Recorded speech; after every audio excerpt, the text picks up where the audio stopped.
gracious.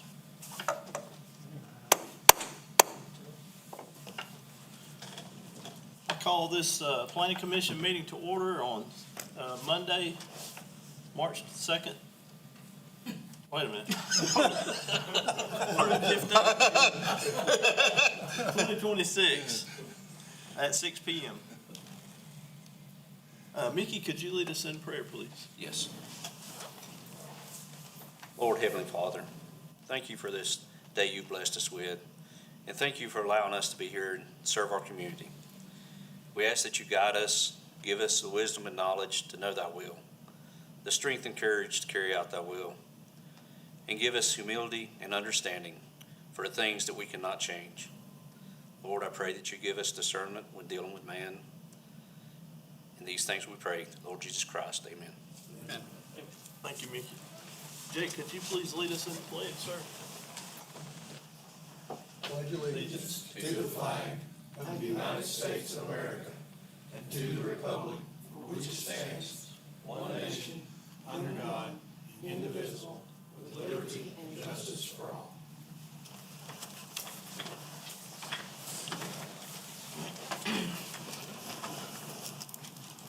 All right, I did say June 15th, so at least the second time.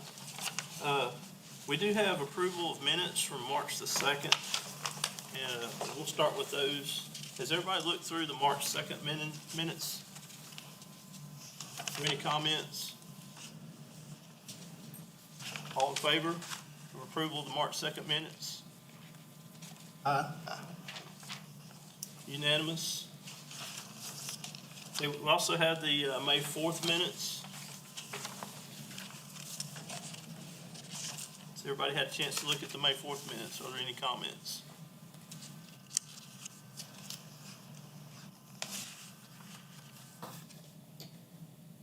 All in favor of approving the May 4th minutes? Aye. Unanimous? Okay, we do have public comments for non-agenda items. I will remind everybody that the rules are 4 minutes per person, but if you go over, we can make a motion to add time if you need it. I don't have the list. Do you have the list?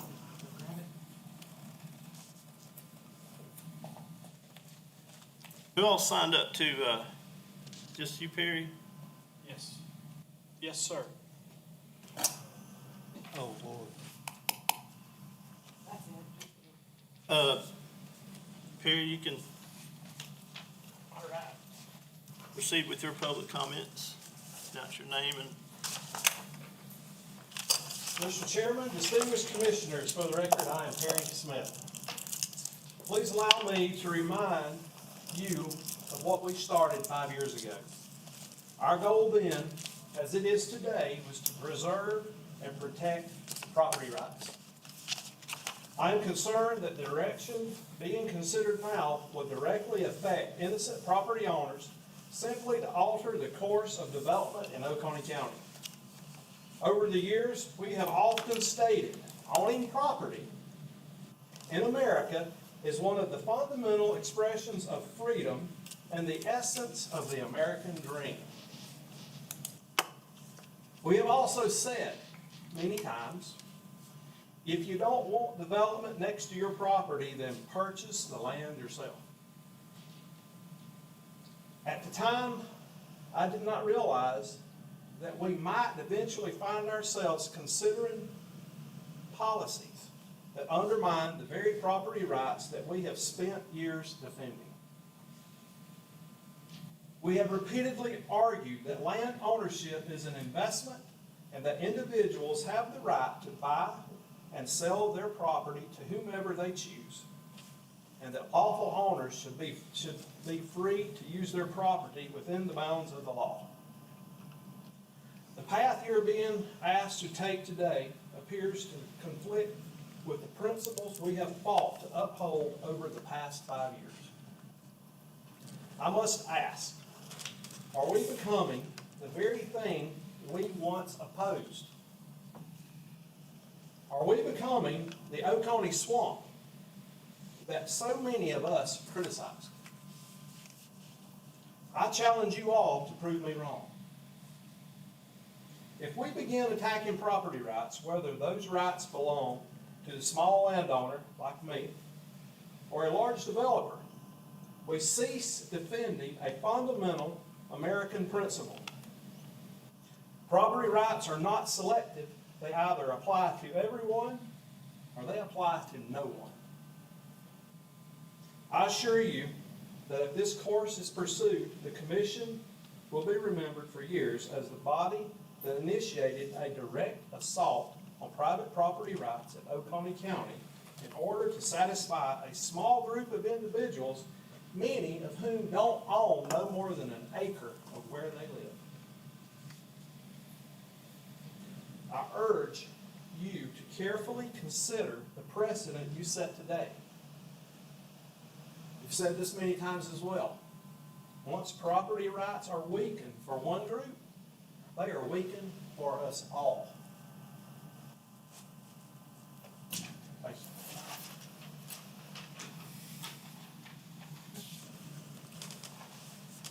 you. Do we have commission member comments? Mr. Chairman, we might want to get staff to close that back door.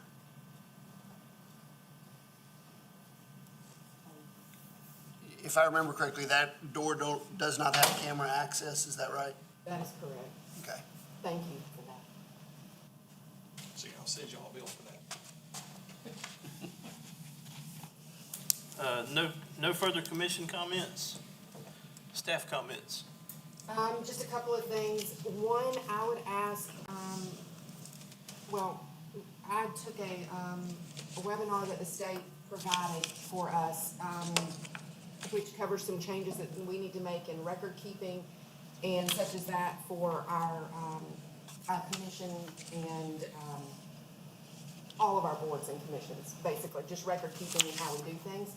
So, I'll be sending some further information about that by email, but I ask that, either from here on out, I'm gonna repeat who makes a motion and who seconds it, and whether the vote's unanimous or not. That way we have specifics on the record, so it just makes record keeping a little cleaner moving forward. So I just wanted to let y'all know that's how we're gonna handle it, but I'll send you some additional details, just so that you'll know and what to expect when I send you things moving forward.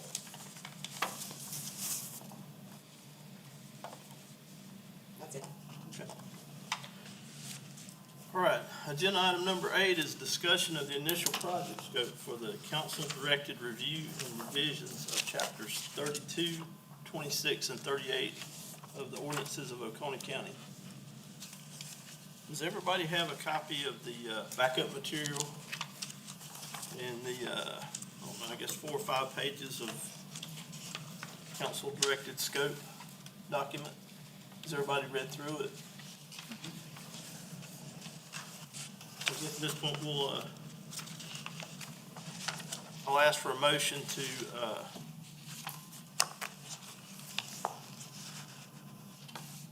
to pass or agree upon this scope document, and then we'll initiate discussion based on that motion. Do I have a motion to approve this scope document?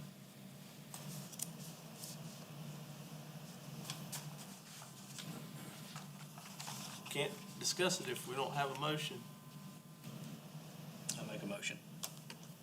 Okay, Mickey Haney makes the motion. Do we have a second?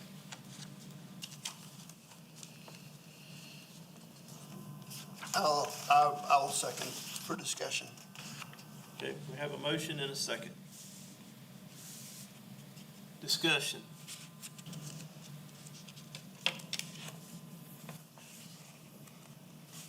I'll start the discussion off. Under purpose, section 1, paragraph 3. It says, "The review shall focus on improving consistency between chapters, enhancing administrative efficiency, protecting property rights." So I want to stop there and talk about protecting property rights. I know we haven't discussed a whole lot, but how are we going to protect individual property rights if we restrict developers? Should it be worded protect individual property rights for owners not intending to sell their property to large-scale developers? Because I think that's probably what we might really mean. Because we're certainly not gonna be protecting people who sell their property to large developers now, are we? If we are, then why are we even here? Where are you at? Page 2 of the scope document, under purpose, paragraph 3. Page one. Page 1, I'm sorry, page 1. Oh, that's not good fun. Page Section one, number 1, one, purpose. paragraph 3. I put my agenda on top, I'm sorry, guys.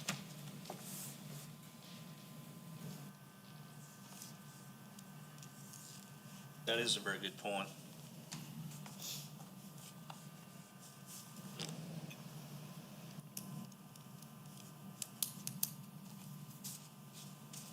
And this is a lot more complicated than most people think when you start digging into this. And I think Perry is correct in his statement. It's hard to restrict one without restricting the other. So we've got to reach out to the public for their input and ourselves come up with some very unique ways to be able to navigate through what we're seeing and understanding that what we do today will affect us long-term. Jake? I want to throw myself under the bus. Okay, about the developers. Okay, developers that are developing property in the county now are not developing the properties for people in Oconee County. They're developing the property for people coming into the county. Right, I know one of the fundamental arguments is a corporation, does it have the same rights and privileges with respect to property rights as an individual? A lot of these developers are corporations. From all my reading, that would be a yes. So how do we discriminate or discern between corporations and individuals? I mean, that's the word, right? I mean, we don't want to discriminate. Yeah, So how do you discern, how do you separate those two? well, I think. Can you? Yeah, I do, because I think one way is a corporation is making a public offering. When they come in, they develop these units, these projects, they're selling to the general public. But then you have family transfers where the public's not involved. You have neighbors selling off land to the neighbor that was never advertised, whereas that land was never put up and posted to be sold or an offering to the general public. All right, so I'm gonna rebut you on that and back up a step. Okay. Now we've got the large landowner who sells their land to the developer. Mhm. So if we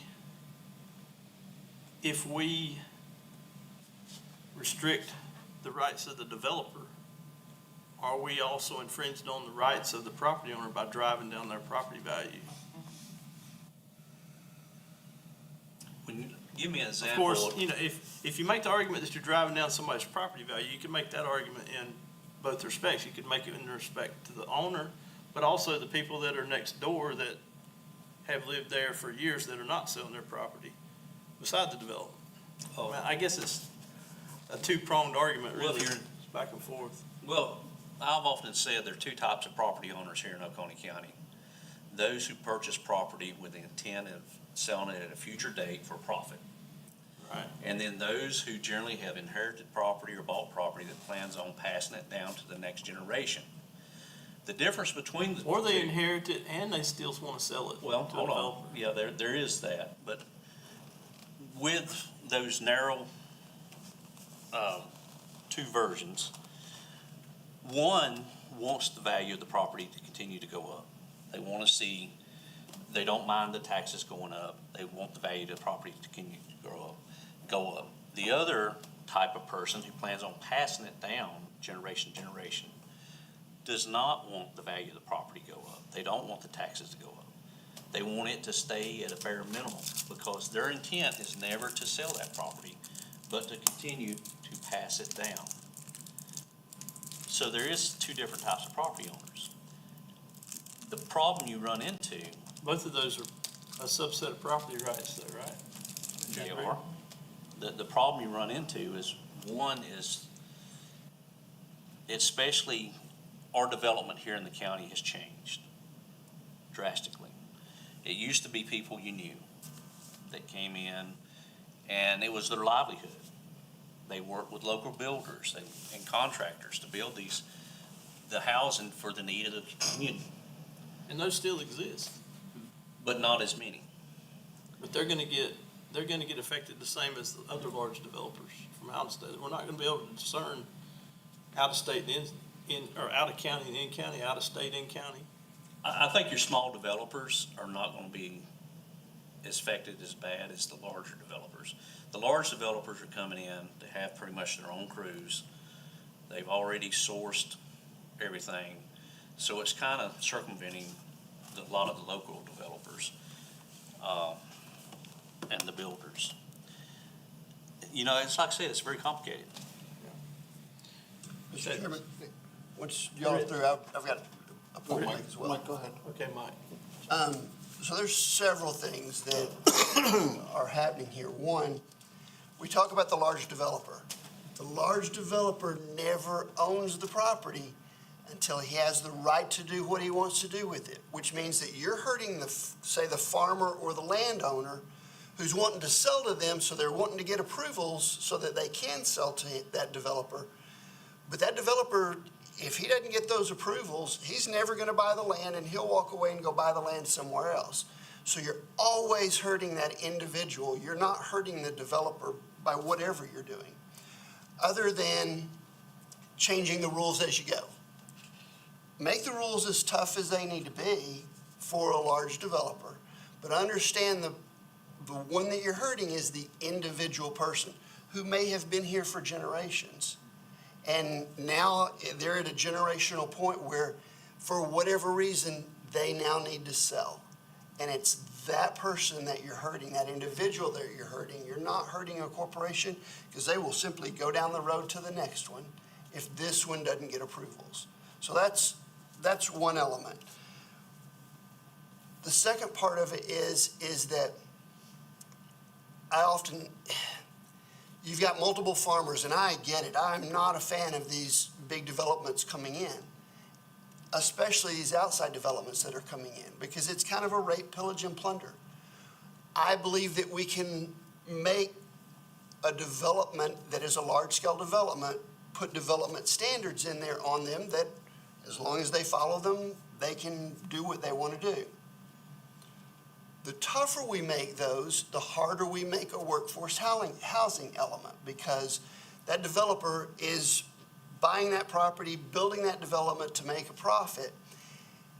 They're passing along all of those costs and hurdles to the consumer, meaning that if we are not careful, we are still going to become a Hilton Head, in so much as workforce housing is not going to be able to afford to live here. And I mentioned it a couple of years ago that Hilton Head is now having to, because they've lost fire department, they've lost police, they've lost teachers, they've lost daycare workers that have moved 60 miles off the island because they couldn't afford to be there.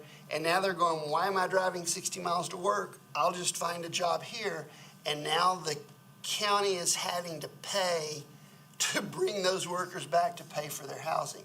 So we have to be careful. We can structure fees, we can structure difficulties in development, but understand, at the end of the day, it still penalizes the local person, the local family who's trying to find some sort of first step into home ownership.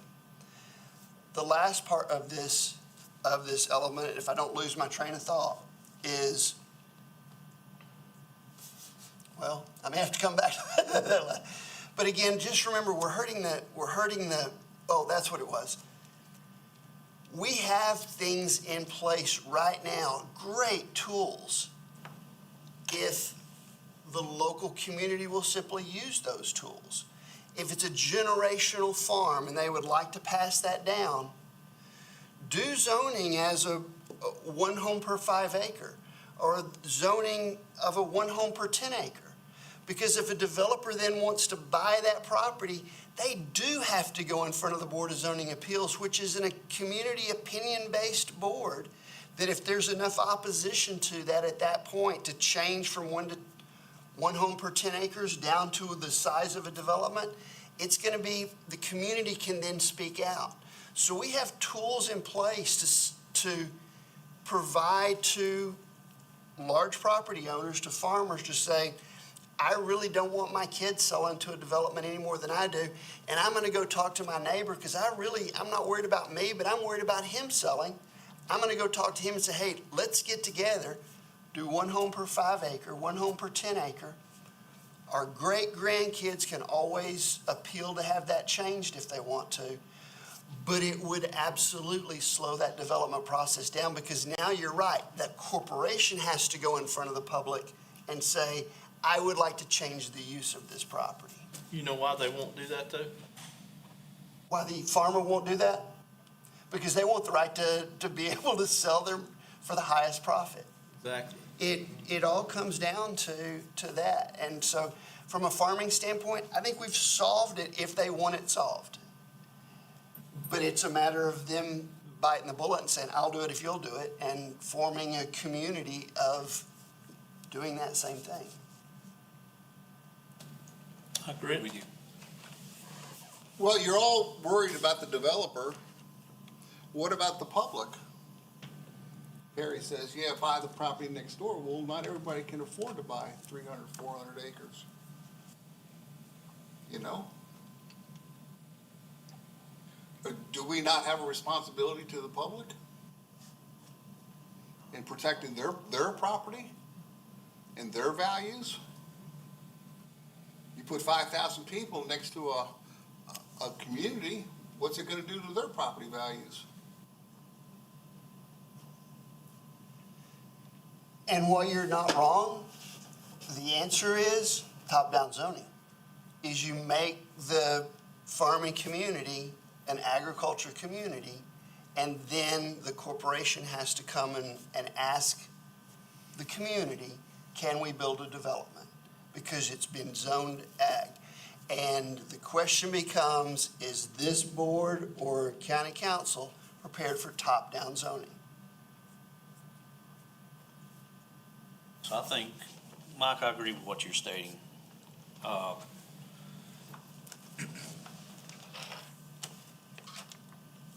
And far as the property next to you, in this county, the property you buy and where you buy it depends a lot upon how secure your investment is. If you buy inside a gated community, you're pretty secure in your investment. If you buy where the land around you is deed restricted, you're pretty secure in your investment. But if you buy next to my farm, you never know what I'm gonna do. And that's a risk that you take. I think we do have some tools, and Mike hit on some of them. The people in this county have forgotten that the tools were given to them to self-regulate. And those tools are self-zoning. They can choose as a community what they want their community to look like. Now, there are some things we can do. We can do priority investment zoning that doesn't necessarily change the zoning class, but gives incentives for certain areas to be developed different than others. I guess it'd be kind of like what they call opportunity zones in a way, where we're directing development in the areas that can handle it, in the areas that won't. In that, in part of Article 5, Article 6, I'll get it straight here in a second. Section 6 of 29-340 South Carolina Code of Law under Title 6 we have the ability to understand better where we can put these zones, what area can handle certain development. The problem is, we lack the visibility of what the capacity of those areas can handle. So I'd like to make a motion, put to task our planning director to reach out to the sewer authorities, to the Blue Ridge, and any other electric authorities that's providing power in the rural areas, to our road department, and help us understand what is the capacity limits in the counties. What roads will not handle more than 400 trips a day that belong to the county? Hey, Mickey, Yes. so looking at section 4, public engagement and coordination, Mhm. there's a statement there that says the staff may coordinate with county departments, municipalities, state agencies, utility providers, emergency service providers, and other entities as necessary to support the review process. That I is think correct. that includes what you're talking about. That is correct. And that's the only way we're gonna be able to understand where are areas that can grow and where are areas that cannot grow. I mean, if we don't have that, there's no way to plan. I agree. All right, so I think we've had some good warm-up discussion, but I want to get us back on to the focus of looking at this particular document, identifying any changes we need. If there's no changes, then I want us to proceed with the motion to approve it. Well, I wanna make a motion to put this in that document, Put those specifics in there. those specifics, because we can't plan without those. Okay, is that the motion to amend this document? Motion to amend. Okay, do we have a second? Second. Okay, Mr. Marcingill seconded. Discussion on Mickey's amendment. What am I adding? Because we've already got all of that in there. Is all that in there? It's, the review process shall include opportunities for participation by residents, property owners, businesses, development professionals, public agencies, and other interested stakeholders. So I've got that, and then, hold on. So where are you wanting to add, and what specifically are you wanting to add? Specifically, we need to know capacity constraints from the roads department, from So, Blue Gotcha. Ridge, gotcha, any utilities. okay. Which I think does fall under that. So, let me. That could be another bullet. What if I added under that item, we add a statement to say specifically, all utility providers? Does that cover that? Because the road department obviously is gonna be involved, but, I can add something to that effect, so roads and, I'm not gonna say roads and bridges, but something, because it says staff may coordinate with county departments, municipalities, state agencies, utility providers. We specifically state utility providers. Right, but And I county want the departments. specifics called out, because what we need is the ability to create overlays. So, somebody give me specifically what you want it to say, and I'll add that under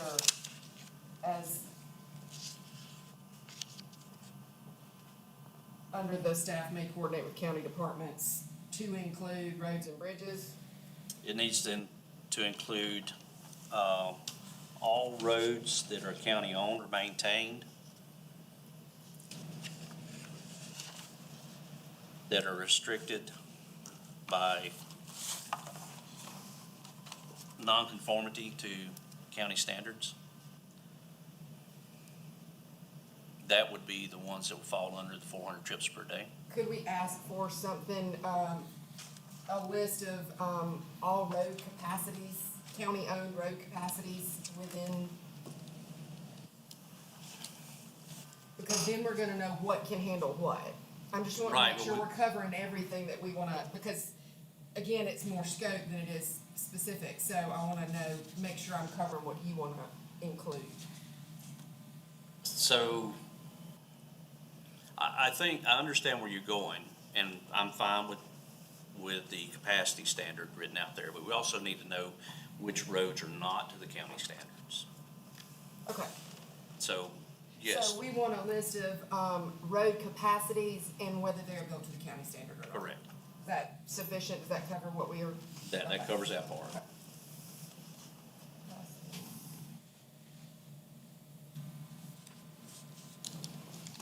Okay, and then, do you want something additional added from utility providers? That is Regarding what correct. We're getting. I think we covered, when we was talking about data centers, we talked about the restraint we had there, but we also needed to know about the restraints in the rural areas.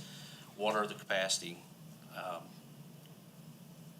So we want capacity throughout the county. Throughout the county. So I'm Same just thing gonna with- ask, I'm gonna add that language, capacity throughout the county, because we want it everywhere at this point. Right. Y'all agree with that? That way we have a good overlay, we understand where we can put growth, where we can't put growth, Okay.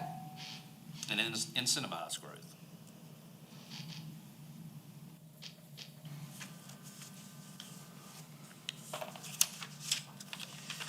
Rick, you want the same thing with the sewer, right? Correct. You want to build an overlay. Correct. You want to say, we have this area, and this area in the county that's favorable to development. With capacity standards. So if it's a 10-inch line and you're at 80% capacity, then don't think you got a 10-inch line that you're able to build a large subdivision. Well, that would fall under deliverables, section 5, an overlay with utilities and road capacities. Same thing with water. Yeah, I just want to make sure Seems like an that awful lot. it is an awful lot. Again, I don't know what they can provide us. That's where we have to start, is see what we can get. But we can add. I'm not even so sure I that know would what you come mean by under- utility capacity. Is that? Utilities, that's your water, Yeah, but I your sewer, mean, your what does it power. mean by, let's say, take, for example, electrical capacity? Yeah. But Okay, you're take an already paying a address. what- premium on electrical on certain hours during the day in the wintertime and in the summertime. Right. Peak We're not hours. asking her to come up with all that, are we? No, if We're you, asking for it from the utility companies. right, so if you read this, go back to your state law.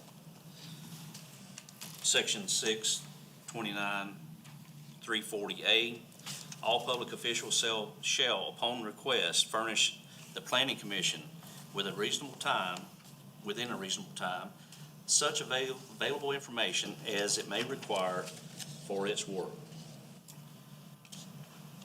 We can send a letter citing that, because we do have, as planning commission, you have the authority to ask for it, and they're supposed to provide. So we can reach out to all departments citing that law and asking for it.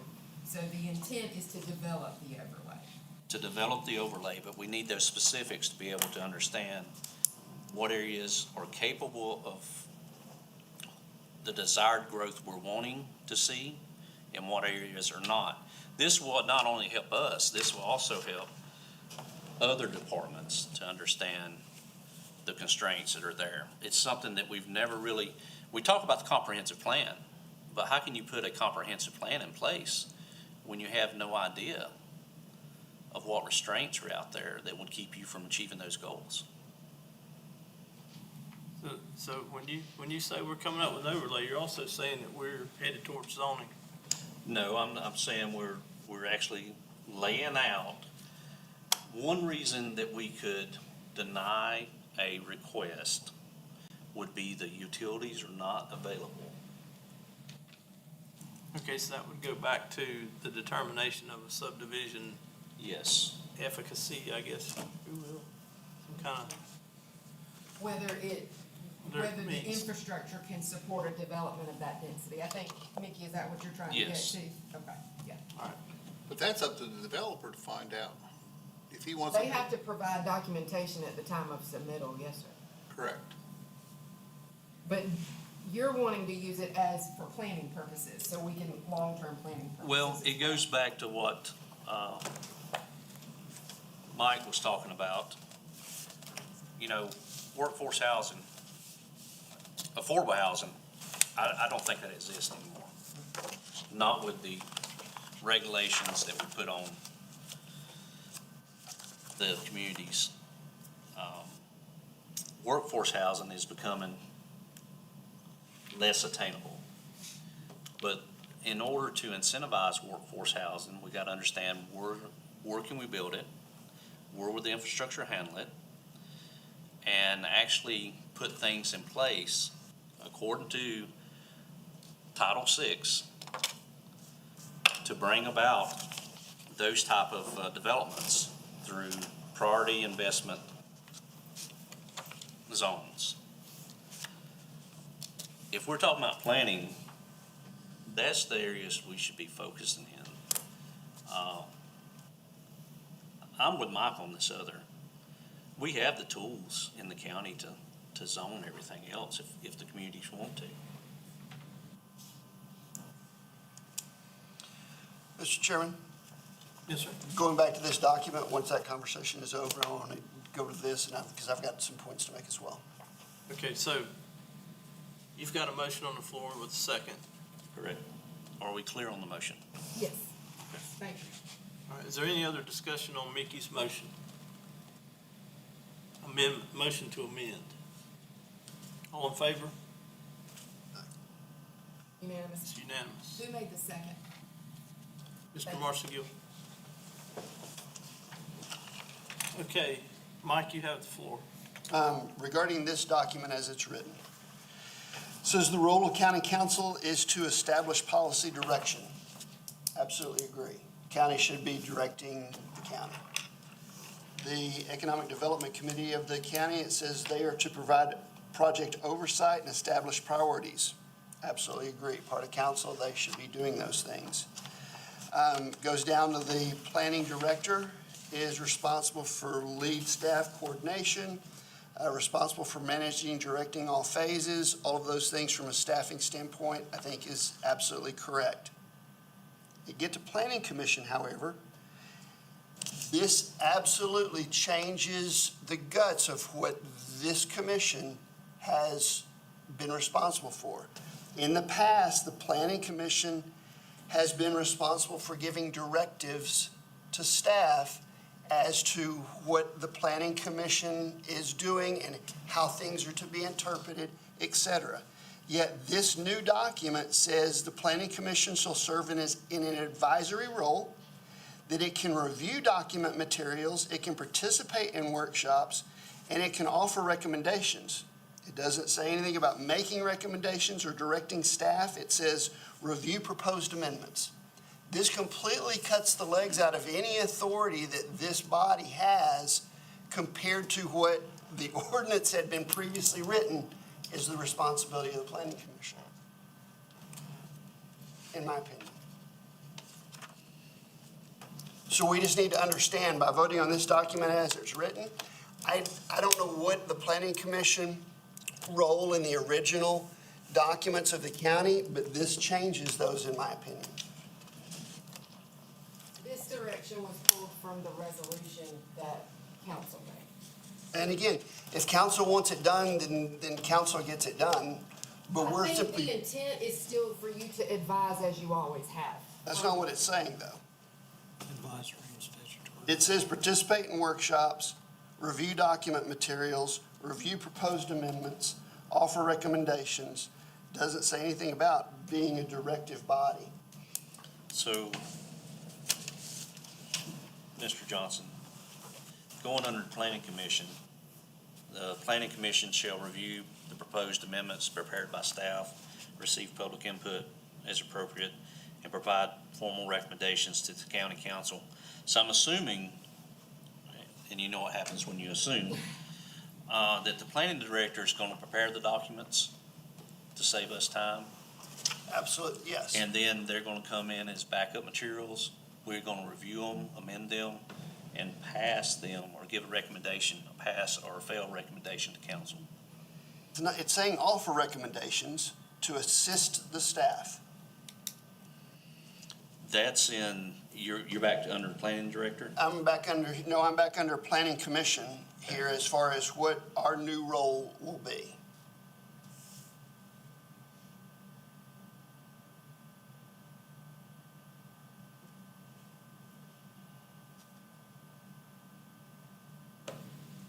So what word or words in in that paragraph, do you think? I think change our- and I guess I would need to put it alongside, and maybe I'm completely off base on this, but as I understood the planning commission in the past, our role is to offer up ordinances based on community input, to work with staff on designing those ordinances, and if questioned, if somebody comes up here and says, that's not how, staff is not interpreting the way I'm interpreting an ordinance, this body then says, this is what we meant that ordinance to be. To me, that's a directive staff. And this is saying that we're going to serve in an advisory role, that we're going to review materials, participate in workshops, offer recommendations to assist staff, that we're going to review proposed amendments prepared by staff. We're going to receive public input. It does say we're going to provide a formal recommendation to county council. That last sentence is about the only sentence that gives us any weight any longer in this council. This only applies to just this portion, what we're doing right now, not Okay, future. and I guess that would be It the, doesn't replace the ordinance. okay, I guess that would be the question that I would then have, is this looks like a new comprehensive directive over these chapters that we're responsible for. This is only for the scope of work as defined under the resolution from council when the. And the only reason I ask that is this body is only responsible for 26, 32, and 38. So this document seems to replace those things that we've previously been responsible for, and says, okay, here's your new role of responsibility. And again, I'm not an attorney, I'm just saying it seems to weaken what we've done in the past. What would you like to see changed? I'm just bringing up an observation. I don't necessarily know how to change it or if it even should be changed. I mean, clearly, county council is the body that ultimately has to face the public and say, this is what we're going to do and why. And we are just an advisory role.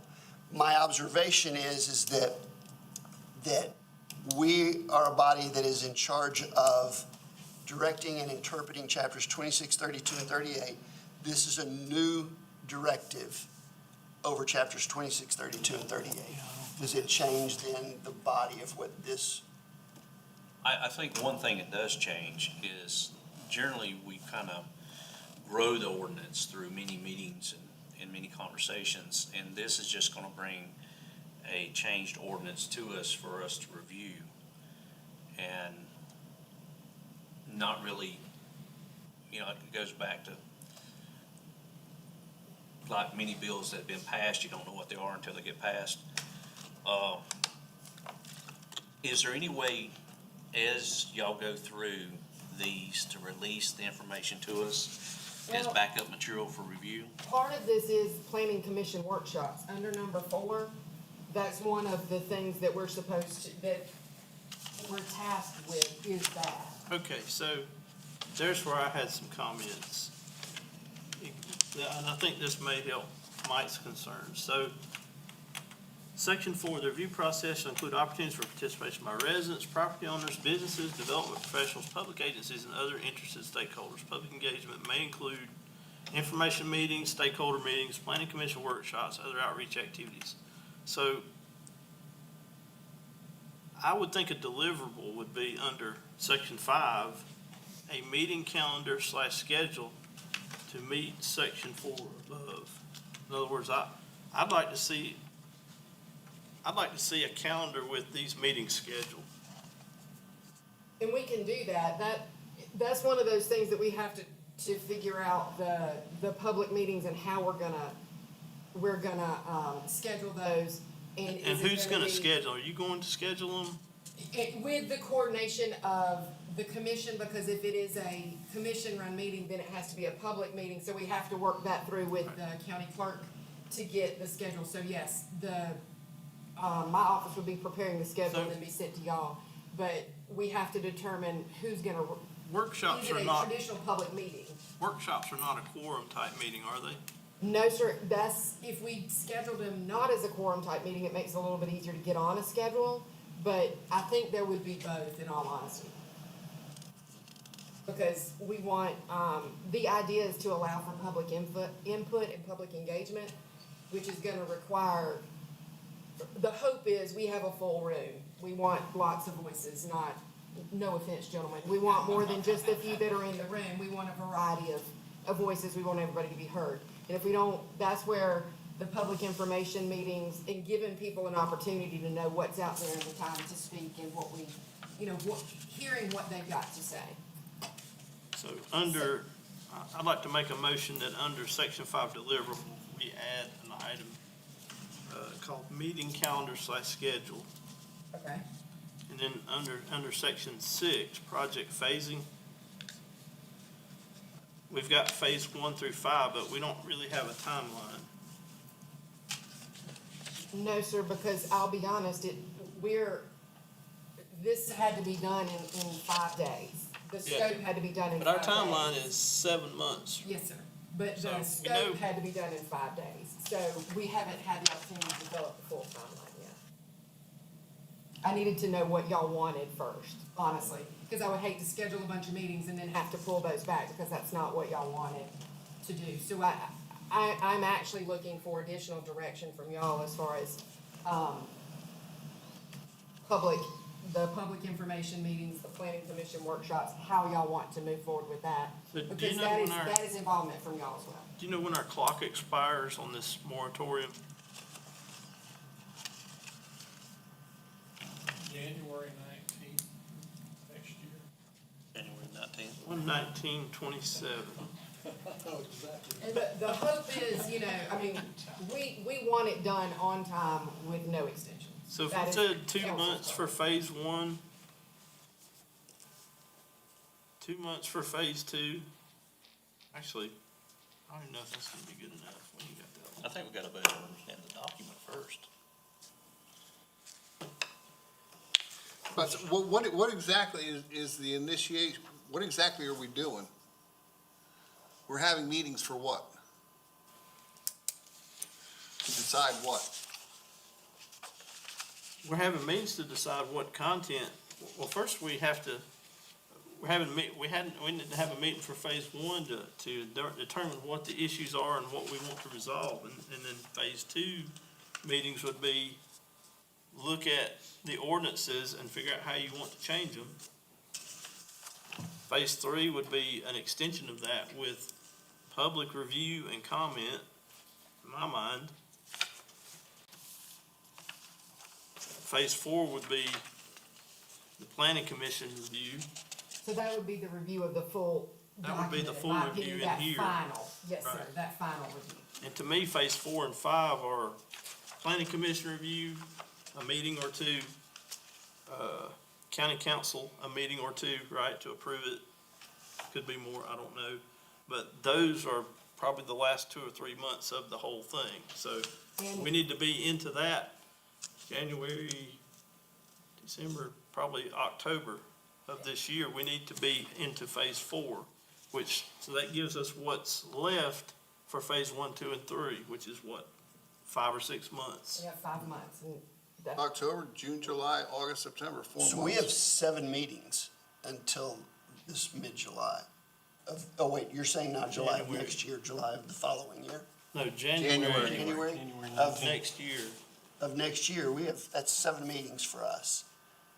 And that's unless the council decides to extend the moratorium to give us more time, which, I don't know about that. Well, we should, We shouldn't Once we consider get- that a factor. right, I think once we get the scope, we need to determine if we need to have more meetings. I do have a question about the bullet points on item 4. So, public information Wait a meetings. minute, let's back up. Did I make a motion? you made a motion about adding, Meeting a calendars, schedule under the deliverables. deliverables, and a timeline to project phasing. Do I have a second on that? I think the schedule covers both, the meeting calendar / schedule would cover all that, because the schedule's gonna tell us about the project. All right, I withdraw my motion. So do you want me to, you withdrew adding that to? No, the she's saying, deliverable? She's saying the calendar would cover the. Calendar I and said that schedule one are gonna thing be the was same covered. thing. Okay. Making two additions, fine. just make the one. So that's your motion. Your That is my motion. motion. I'll second that motion. Okay. Any other discussion? Well, this is kind of with that discussion. I need clarification before I vote on item 4. The public information meetings. That's pretty well what it states. Stakeholder meetings, it says other interest groups or other interested stakeholders. Who are the stakeholders and how are you gonna know the difference between them and the public? Interested stakeholders, I've had lots of people come in my office and sit down and talk about the ordinance changes and things that they have problems with. That could be stakeholders. I think it's covering everybody, because they may not be a resident and they may not be a property owner, but So, they may be an interested stakeholder. Doesn't have to be somebody, lots of people don't live here that have an interest in it. so my question is, how is that different than a public information meeting? How are you gonna tell the difference between the two? We can take it out. I would say stakeholder meetings or somebody come in and sit down in an office with somebody is not a large forum meeting. Cause like I said, I've had lots of people already walk in my office just asking questions and Oh, saying, okay. these are my concerns. So That's these more are of- not scheduled meetings? No, Okay. sir, not like I'm scheduling to meet with 3 developers kind of thing. No, sir, not at all. It's more of an organic, they just happen to walk in or those types of situations. Okay, so we're not gonna have this type of forum for a, Just limited to a specific, no. okay. That's not the intent. And we can clarify that further if you would rather. No, I was just curious what the difference was between the two and how is you gonna define the difference when they come up here to speak? But it's not gonna be that type of meeting, is what I'm coming to No, sir. understand. That it's, Correct. And so the public information meeting, what is the form of that meeting? How is it it? would not be a quorum. It would not be a formal public commission, planning commission meeting, I apologize. It would be more of, and it could be, this is where we're at, these are the areas we're working with. Staff presents, this is where we are, and it's more to get public input. It gives them another avenue to speak, because those are things that you don't have to vote on. So it's more just taking in all that information, and that information then is passed along to all parties involved in the development. So everybody knows what people have to say. That's more, it doesn't require a quorum of anybody, so it makes it much easier to schedule. And we can do those at different times of the day. Maybe which I think is a good thing. Some people can come during the day, some people can't come until the evening. It gives us the ability to schedule a little different if it's just public information, and we record, so we've got their comments, and then those comments can be passed Okay. along. So if that's I'm the understanding you difference. correctly, the public information meeting is gonna be a non-quorum meeting, several of them.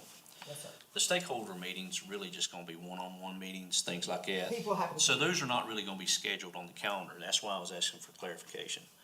Actually, I would schedule, I would put those public information meetings on your calendars as well, so you're aware of Stakeholder, the public information meetings. Y'all would know of those. Right, Those because they You're are- saying the stakeholder the meetings. stakeholder meetings are Correct. not on the Thank you. I calendars, misunderstood you, I apologize. correct?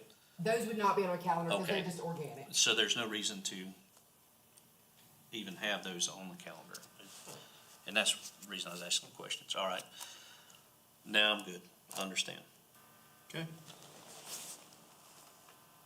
All right, so this motion was only to put the meeting calendar on the list, right? For number 5, under deliverables, correct? Deliverables, yes. All in favor? Unanimous. All right, now I want to talk about project phasing and timeline. So, phase 5, the end of phase 5 has to be 1/19/27 right now. So we probably need 3.5 months from the time that it gets through the planning commission until it gets through the county council. So if we say the end of phase 4 would be 10/1/27, No. that's when we have to 26. have, 26, yeah. October, Tim. the October meeting in twenty, is Yes. what you're saying. The October meeting in 2026 is when we need to have, and we may have to have 2 meetings in order to get that through the planning commission. But we need to have the amendment drafted and to the planning commission by the meeting in October.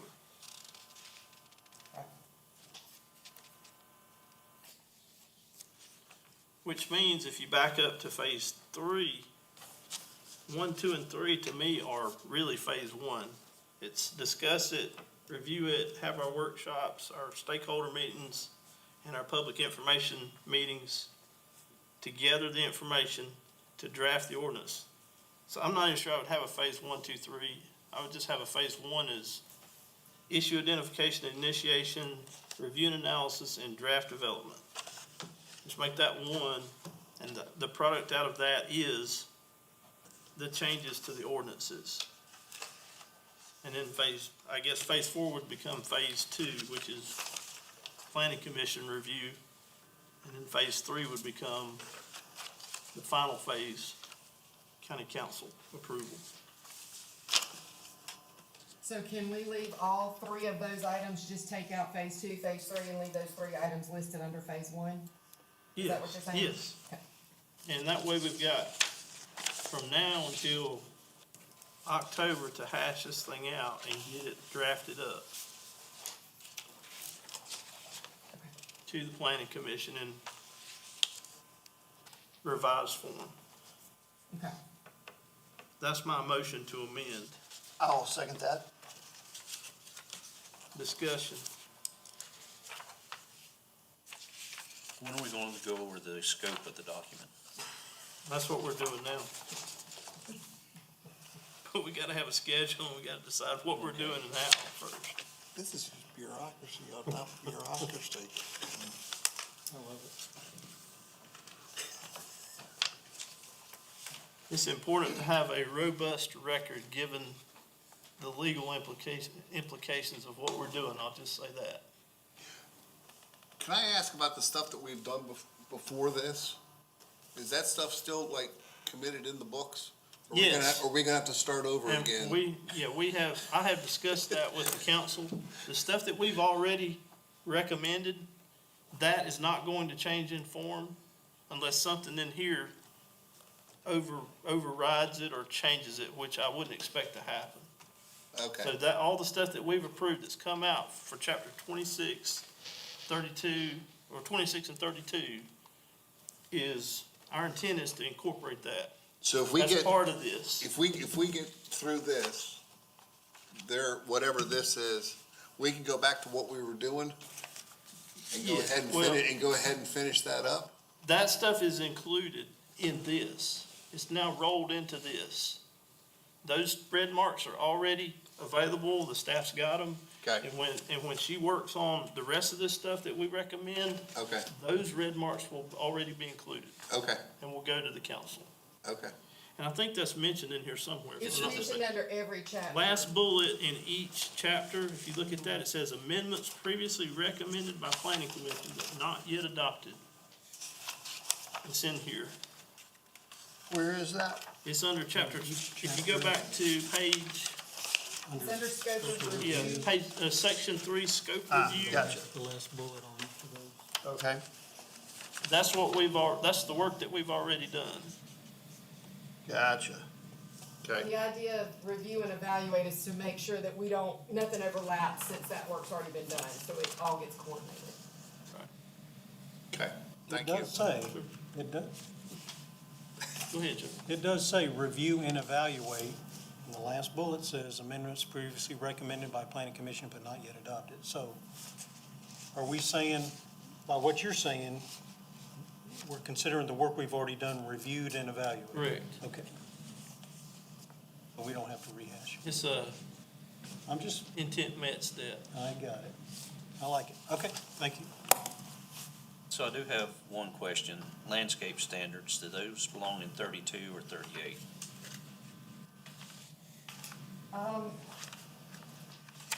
Some of it would be under We have, development standards in,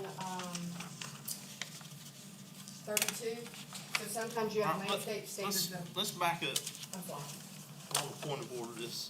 That's outside the motion that we're discussing, which is to, get the project phasing timeline laid out. And then I thought we already done that. and then we'll get into content of the scope. So I'd like a vote on project phasing. We have a motion. Did you have a second on the phasing? Yes. I seconded it, of reducing it from 5 phases to 3 phases. Thank you. All in favor of that piece? It's unanimous. All right, now, let's go back to discussion of other content, Mickey. Pick up where you left off. Chapter 32, landscaping standards. Yes, landscape ordinance. So here's what I thought. I know we talked about, section D. Under that, it says review and evaluate the relationship between those chapters, eliminate conflicting or duplicative provisions, improve consistency, clarify review procedures, improve ordinance organization, usability, ensure alignment with comprehensive plan. I thought part of that would have been moving stuff from where we think it doesn't belong to where it belongs. And that is as we go. So even though it's maybe parked under one of these places today, we're giving ourselves the ability in that inter-chapter coordination to be able to say, look, it doesn't really fit in 32, it needs to be in 38, or something that's in 26 needs to go. That paragraph gives us the opportunity to do that. Right, so, Mickey, I'm asking you, does section D provide enough clarity for you in order to answer that question? Well, And was that your question? Well, I think it goes back to what Mr. Johnson was stating, is they're designing and developing the document. This is the scope that tells them how we want the document to look. So therefore, if we see anything that's not in its correct place within the scope, we need to take care of that before they start off in that direction. Well, actually, I think all this is saying is review and evaluate, and this is a list of what's already in each chapter. And then section D says if we want to move it around, we can. I agree, but it's not us moving it around, and we've already moved it. Yes, we have moved that one, right? Yes, we have. So that would fall under the bullet of But it- amendments previously recommended. And when we run into this,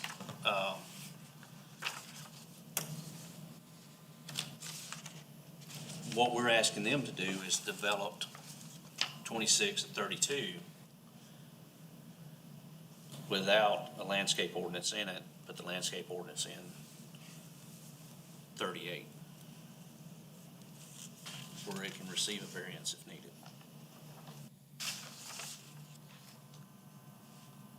There's multiple landscape standards, depending on what we're working with.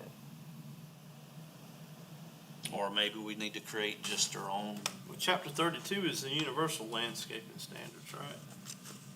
Chapter 32? That's unified performance. That's landscaping standards that apply in general. Right, and so in Throughout the zoning, county. it could be applicable to certain zoning classes. Like what you would need in Right.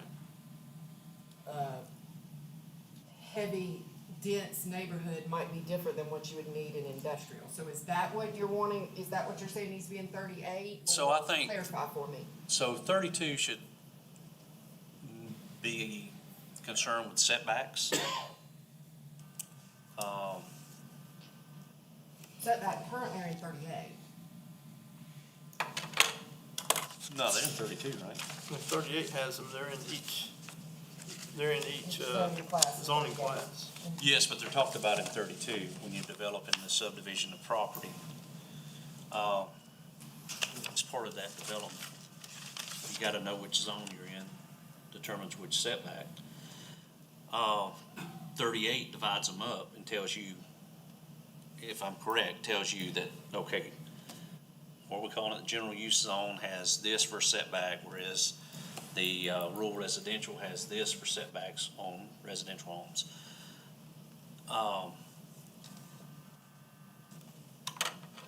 landscape standards, matter of fact, the closest thing we've got to landscape standards is in chapter 38 under Article 1. If I recall, I think it's Article 1, I don't have What about the appendix? Appendix 1, Yes, yes. sir, appendix. Mhm. And it's already in 38. So what landscape standards are we talking about putting in the 32? This is a list of things that could be based on what has been mentioned in commission previously. It's not a have to, it's more basing off of what I've heard, what discussions have been had up to this point.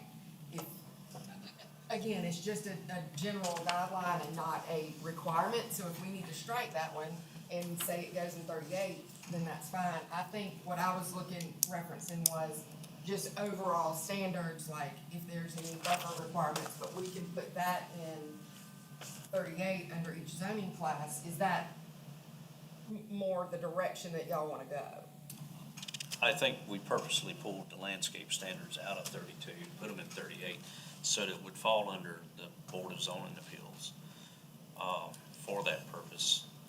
And the other two documents are just as it states, are standards. Okay, what about like parking lot standards, that kind of thing? Because parking lots, typically you have some landscape requirements on parking lots. Well, it would depend. Is it a parking lot in a general use area? Is it a parking lot? And see, that's why it's more applicable in 38, because That's those standards would depend upon what zoning class you're putting the parking lot in.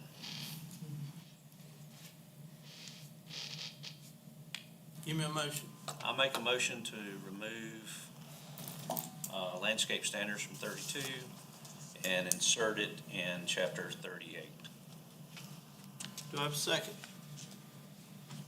Second? All right, we have a second by Britt. Discussion? All in favor? Unanimous? Move landscaping standards from chapter 32 to chapter 38. Mr. Chairman? I would like one more point of clarity, once again. As I continue to read this document under this, 26, which we spent time on in creating 26, and 32, which we spent altogether 2 years on working through those documents, having public input and whatnot. To me, this bullet point puts it back under the category of review and evaluate. That it doesn't say review and evaluate with the exception of the things that have already been approved by this committee. It says we're going to review and evaluate all of these things, including the amendments that have not yet been adopted. That's what I was asking. To me, I'm not an attorney, but if I'm reading this as a contract, this is saying all that's up for grabs again. So what if on the header, instead of saying review and evaluate, we said review and evaluate in parentheses with the exception of amendments previously recommended by planning commission but not yet adopted, in parentheses, take it out of the bullet and put it up in the header? I think that would be a good start. I don't want to tie the hands of staff. Well, that's the reason we put it down as a bullet. We're gonna try to honor the changes. Right. But And we- right now, we're if- not honoring the changes. Right now, we've put it up there right in the back in the basket. No, I mean, they've got them in the red marks. They've got all that stuff. Right, But but as if- it's written in the bullet points here, it's put back in the basket up for discussion. I like the idea of parentheses. At the same time, I don't want to tie the hands of staff and say, we can't change something. It's just, I want clarification that those things are done, that we're not trying to rehash that, only because we won't make our deadline if we start over on 26 and 32. But she's got that direction verbally from us. She's, I mean, we can put it in parentheses if that's better than what we've got now. It's just but- an observation. Right now, if from a contractual standpoint, it's just another bullet point of equal weight. I think we're having to look at it as if we make changes to another chapter, it could affect what's already been done. I think I that's- completely agree. And that's why I say I don't want to tie the hands of staff of not being able to make a change. But at the same time, right now, it's put back in the basket. I think the intent is not to make changes to what has been done, but if the potential is there's something that's in 32 that in the review, we figure out, nope, it really needs to be Okay. in 38, it would have to be changed. How about this? How As about long as we've this? got that commitment, I'm fine with that commitment. I just want to make sure. What if we put in parentheses after the last bullet? Well, under scope The 3, intent is section not to D, change this unless impacted by the bullets it above. says review in relationship between 2632. I would like and that 30. better from a standpoint of this is the document that we're going by, and that document now is more legit. State that again. Okay, so I'm gonna quote a motion for you, and you can agree or disagree. Make a motion that we, in parentheses, on the last bullets of each chapter 30, 26, 32, and 38, the last bullet, put in parentheses after the bullet. The intent is not to modify these amendments unless they're impacted by the bullets above.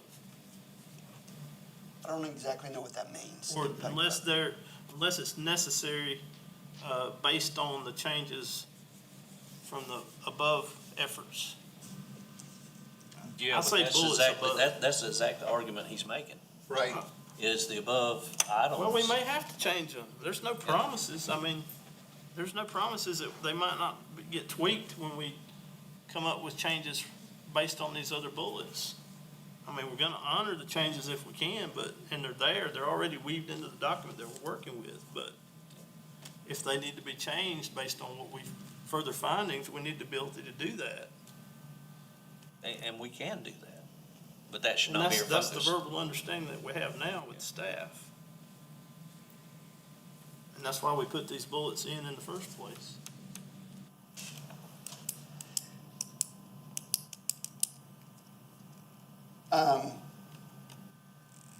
I would make a motion to,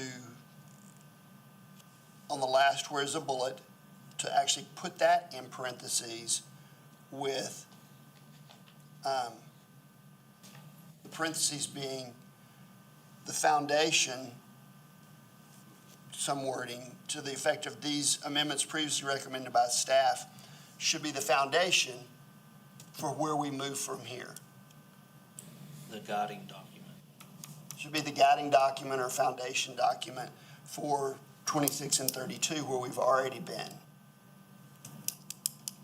I don't know that we've been completely through 32. I know that we've started that, and maybe the current red line we need to vote on. We're in 38. I'm sorry, in 38, that we're currently in there now. I don't know that we've voted that enough to include that, but I definitely think that at least with regard to 26 and 32, that those last bullets should be turned into parentheses and just say that foundation should be where we're working off of. And I think that's the intent of the whole thing, and we have to remember the scope of this document is in relation to the council's resolution. And that was to cover all of those chapters. So it's at their direction, we're saying review and evaluate those recommended but not yet adopted. I don't think, the intent is never to throw out the work that you've already done, it's to build upon it. And I think that's what we're saying, review all of this in light of all of the work as a cohesive, because right now, I think everybody's established that there are some things that are conflicting between, and we want to clean those things up, that kind of stuff. So the intent is to build upon the work that y'all have already done.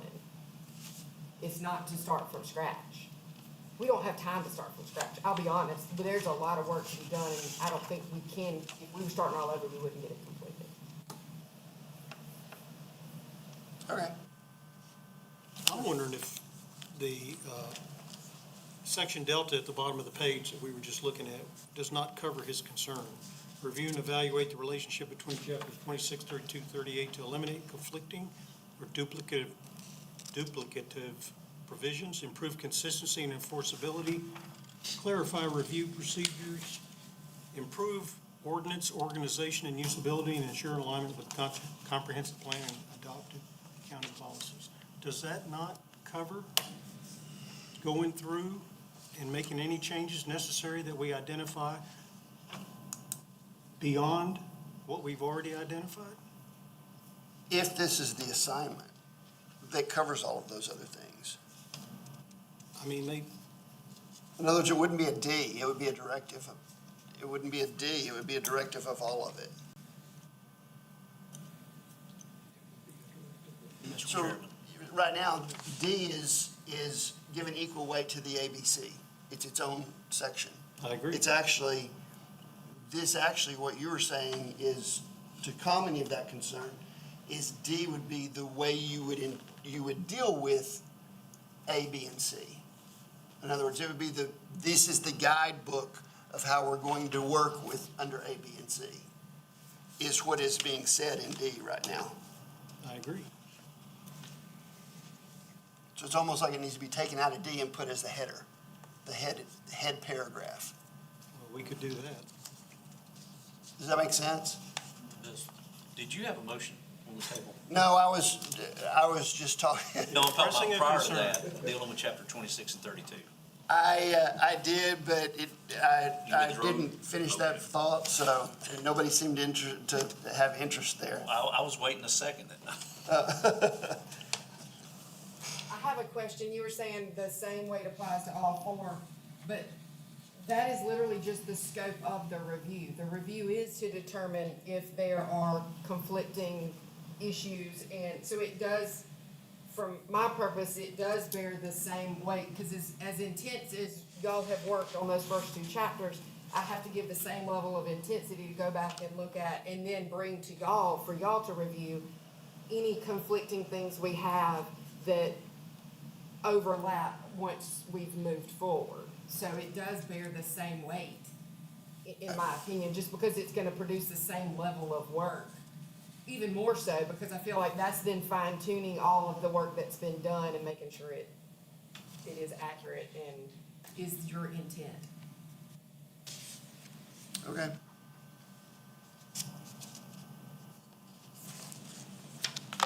So, when are we gonna get into the details, and this is just a question for me, of each one of these bullet points? Not under, this is just the scope. I know this is the scope, that's why I'm saying, That when comes are we? later when we start, that phase one, that's when we get into the meat of it, is under the actual, today we're just saying this is what we're gonna cover under the scope of review. We haven't started the actual review yet. That comes when, we're almost in a pre-phase at this point. Once we agree to this, can we just go back to chapter 38 where we left off and begin working on that stuff like we were doing? Is that what you're wanting us to do? I think we have to back up and look at everything as a whole, get it all together, and then we move forward based on what council's direction is in that resolution. Which completely negates everything that you said previous with Right, regard to that my means we're gonna concern. go over the whole thing again. No, sir, it's not. I'm saying I was not here when y'all wrote those chapter. I have to evaluate and read them all and make sure I understand them so that moving forward, when we're looking at 38, I understand your intent. I'm not saying we're gonna replace them or revise them. I'm saying I have to review and become well-versed in what is Does the that need to be a change that discussion got- up here? Is that for us or for you? What does that process look like? That process right now is reviewing everything and coming up with something in writing that I bring back to y'all for y'all to review. That is what I was tasked with doing. That is your Let me review. just be clear on Yes. this. So, what we did before we came in here was not within the scope of what, originally within the scope of what we intend to do now. What we're doing now is to address the concerns of overdevelopment in the county. That's the moratorium, okay? Moratorium had nothing to do with what we were doing before well, I guess it did. What we did before was kind of a discovery action. When we went through chapter 26 and 32 and then started on 38 and found what we found, what we concluded was, and we did recommend stuff, but what we concluded was it wasn't enough. In other words, it was a good start, but it wasn't enough. And I think that's why the council, proceeded or, drew the conclusion that we maybe needed a moratorium because it was a discovery that we figured out that more needed to be done than what we did. And so Okay. Okay. Can I, this document augments the scope of all that. It includes what we did before, but it expands it and deepens it to address the issues that we have. Okay, well, Overdevelopment. you're shedding a new light on the discussion that we've had up to this point. correct. And the way I'm interpreting what you're saying is, we've We're identified not some. trying to finish what we already did. We're trying to expand it and do more. Yes, that's what I'm trying to say. We're not saying that what we did, we're good to adopt the things that we made changes to. Yes. However, we are gonna go back and look at chapter 26. And 32. Under this and directive, 38. and 32, and 38, under this Yes. directive, and under these bullets, and we're gonna make sure that these chapters follow the memorandum and identify any changes that need to be made and make those recommendations. Correct. So we are gonna go back to 26 and 32. We absolutely are. Okay, well, that wasn't what I understood the Well, communication. that's the reason I understand jumping that in to now. clarify it now, Okay, well, so. there was some confusion. yeah, and I apologize for And not that's fine. immediately seeing But at that. least we understand now what our goal is. So let me ask, as moving forward, should we, and this is just for clarification for processes from my side, we've got to provide in chunks, because we can't wait and get one big thing at one time. Okay. There's no way that could happen in 2 meetings. So we're asking for backup material as we go to talk through some of these items. Is that what you're directing?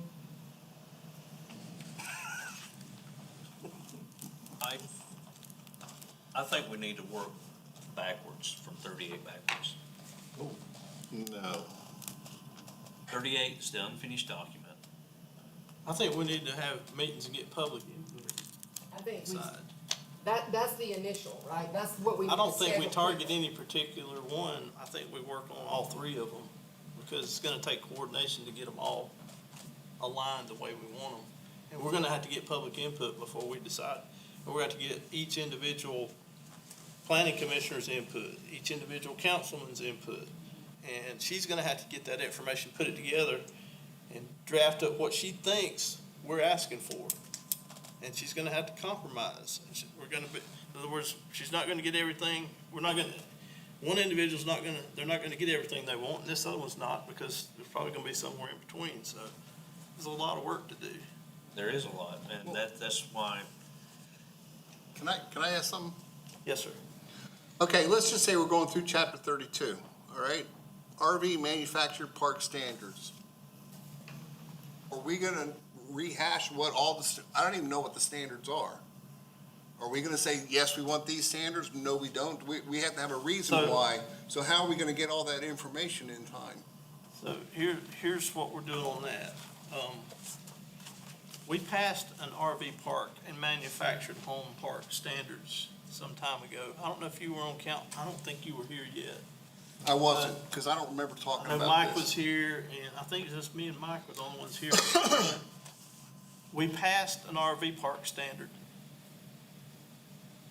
But the staff has identified some possible shortcomings due to interactions with the public on those standards.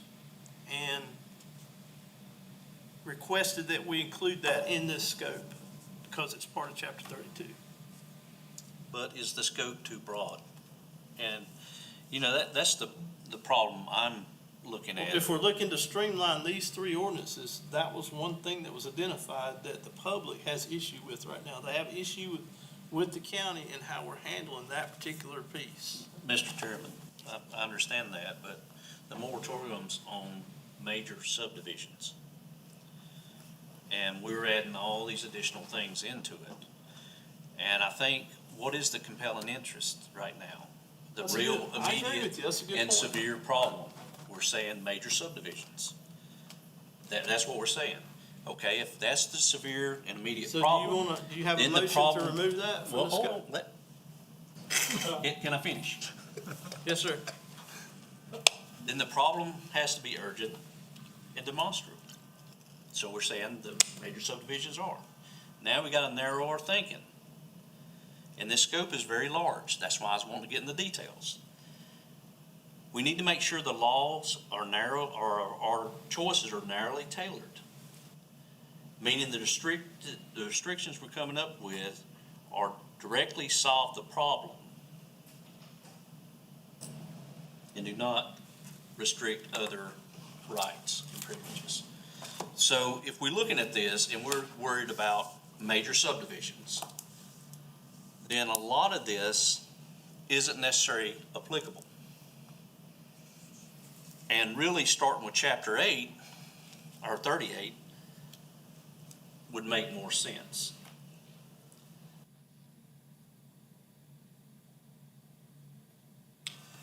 The council in their resolution asked for us to review all the chapters. They did not limit the scope to major subdivisions. They asked for a comprehensive review of chapters 26, 32, and 38. Not in light of major subdivisions, they asked for a comprehensive review of all 3 chapters. Right, That's why the dealing scope was with the small. moratorium on major subdivisions. No, so Major, they put a moratorium on major subdivisions, but the resolution states a comprehensive review of all 3 chapters. It doesn't, the resolution doesn't reference just major subdivisions. Can we give them 2 years of YouTube videos? That would be nice. Because we've pretty much done it extremely extensively. I make a motion that we go back to council for clarification. Is our scope to be specifically on major subdivisions and the amendments to these chapters 26, 32, and 38 to pertaining to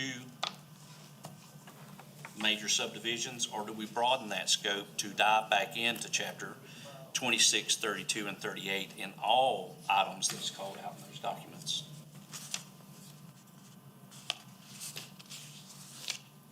That is my motion.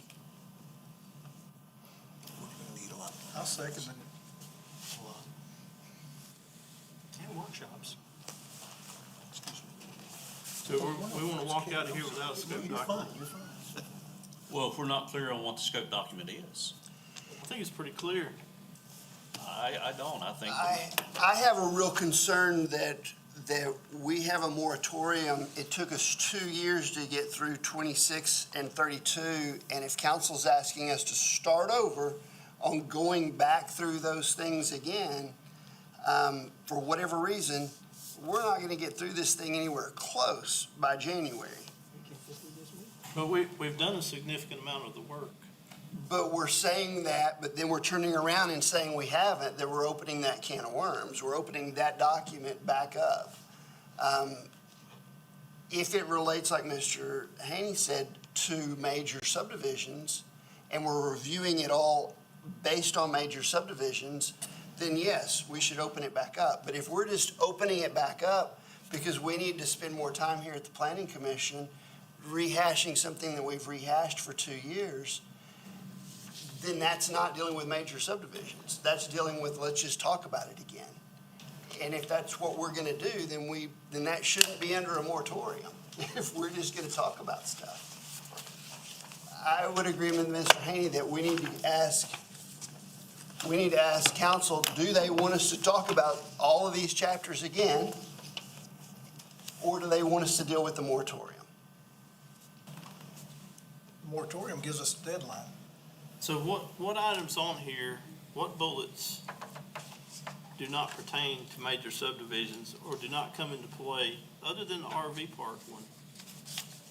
What bullets don't come into play under major subdivision considerations in these 3 chapters? They all can, but we've not been given a directive based on this document that we are looking at this through the lens of major subdivisions. That's a valid point. That's fair.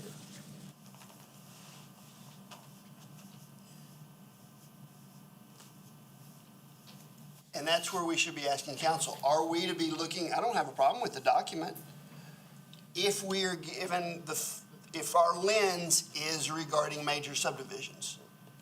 If it's just about opening this thing up again, to talk about it again, have council decline what we've put up in front of them, and then we'll Let's start step back over. to the purpose then. And put a sentence in the purpose that says, purpose of this, or, yes, chapter, let's try paragraph number 2. The purpose of this effort is to evaluate existing regulations, and then comma, with a focus on subdivision development. Anything, any division of land is a It's a subdivision. subdivision, so we need to identify major subdivision. Yeah, I think we can modify that sentence and come to an agreement, so we don't walk out of here without a scope document. Which sentence are you on? Purpose, section 1, page 1, paragraph 2, first sentence.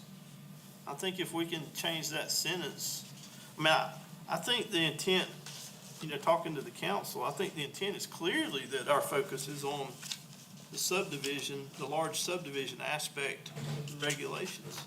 But in trying to address that aspect, you're gonna affect other portions of the regulations, so you can't just, maybe the RV park one you could strike out if we want to do that one later.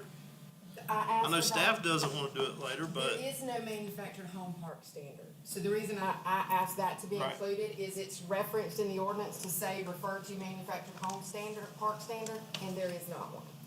So it is causing a problem. I'm getting asked to review and approve, and there's nothing the ordinance tells me to go to a standard, but there is no standard. So that's one of the reasons that I asked for that specifically to be included.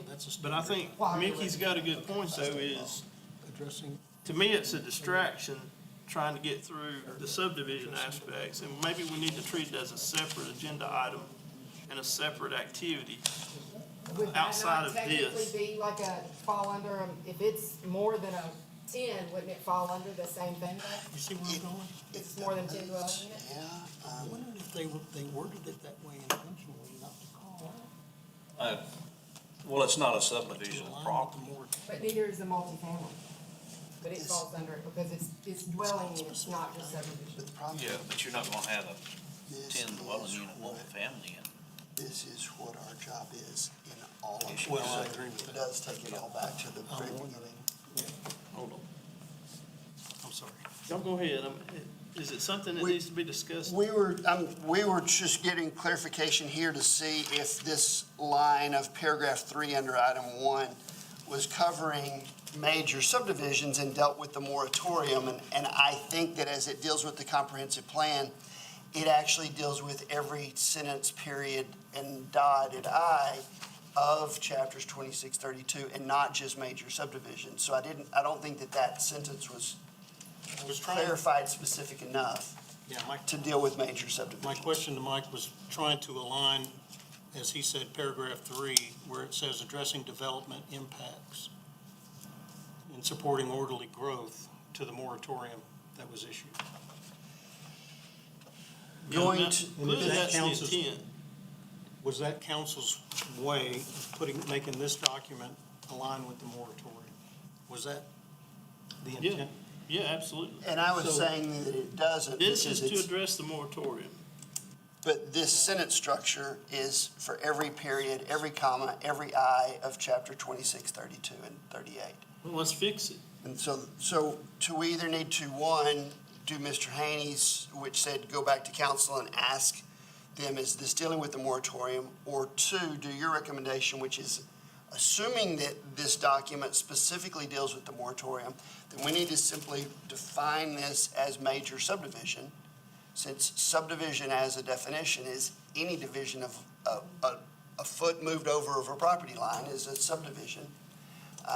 That we need to put in here specifically that as this deals with major subdivisions, we're reviewing 32, 38, and 26, or at least with regard to 26 and 32. I think that's the intent. Well, if But that's it doesn't, the then we intent, need to say it. then I withdraw my motion if we will actually put that verbiage in here, So, so the document's clear. maybe we should have, maybe your motion should be, maybe we should have a motion that we direct staff to revise the verbiage and purpose to reflect that intent that we just discussed, that it's within the scope of addressing major subdivisions and major developments. Y'all good with that as a motion? I got a question.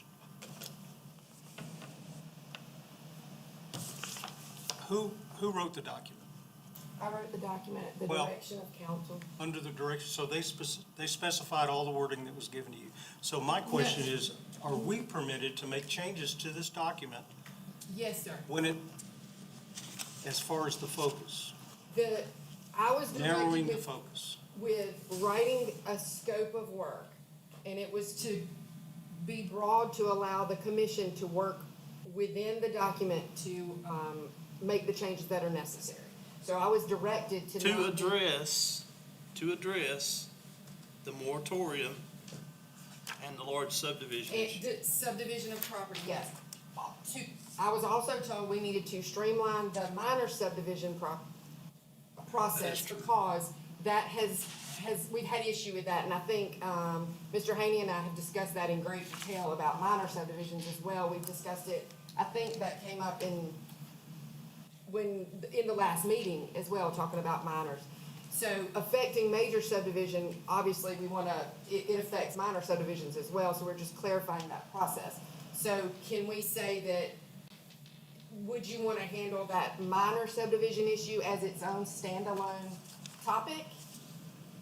And take that before the council separately? Is that what how are I we? don't think you can separate the two. I feel like they go together, but I'm just trying to understand how we want to rewrite what y'all want me to say.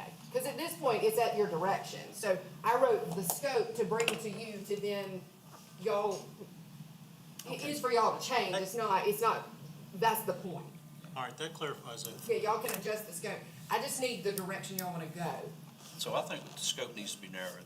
It needs to only deal with the major subdivisions. All these other issues are outside Yeah. of the scope of major subdivisions. So we need to really focus, if we're gonna meet this deadline, on major subdivisions and what they look like in our ordinance.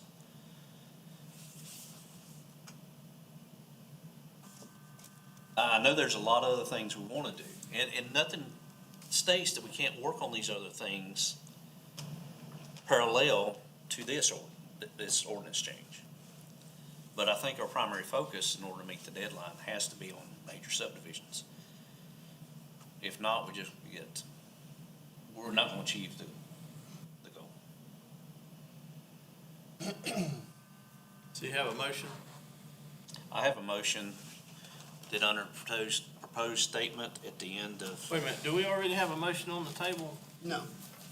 Did you withdraw yours, Mr. Haney? I did. You Okay. did withdraw? Okay, thank you. yes, So new motion to amend. yes. Hang on. Now you made me lose my train of thought. I'm old. Now them weeds. You could use with the words lens, through the lens of, Yes. would be that we're evaluating this process through the lens of.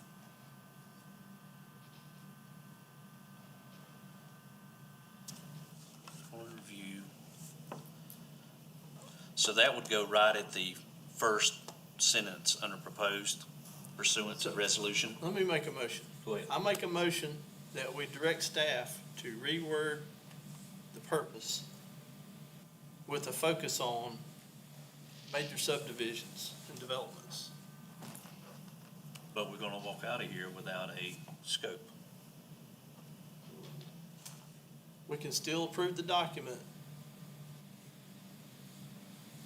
So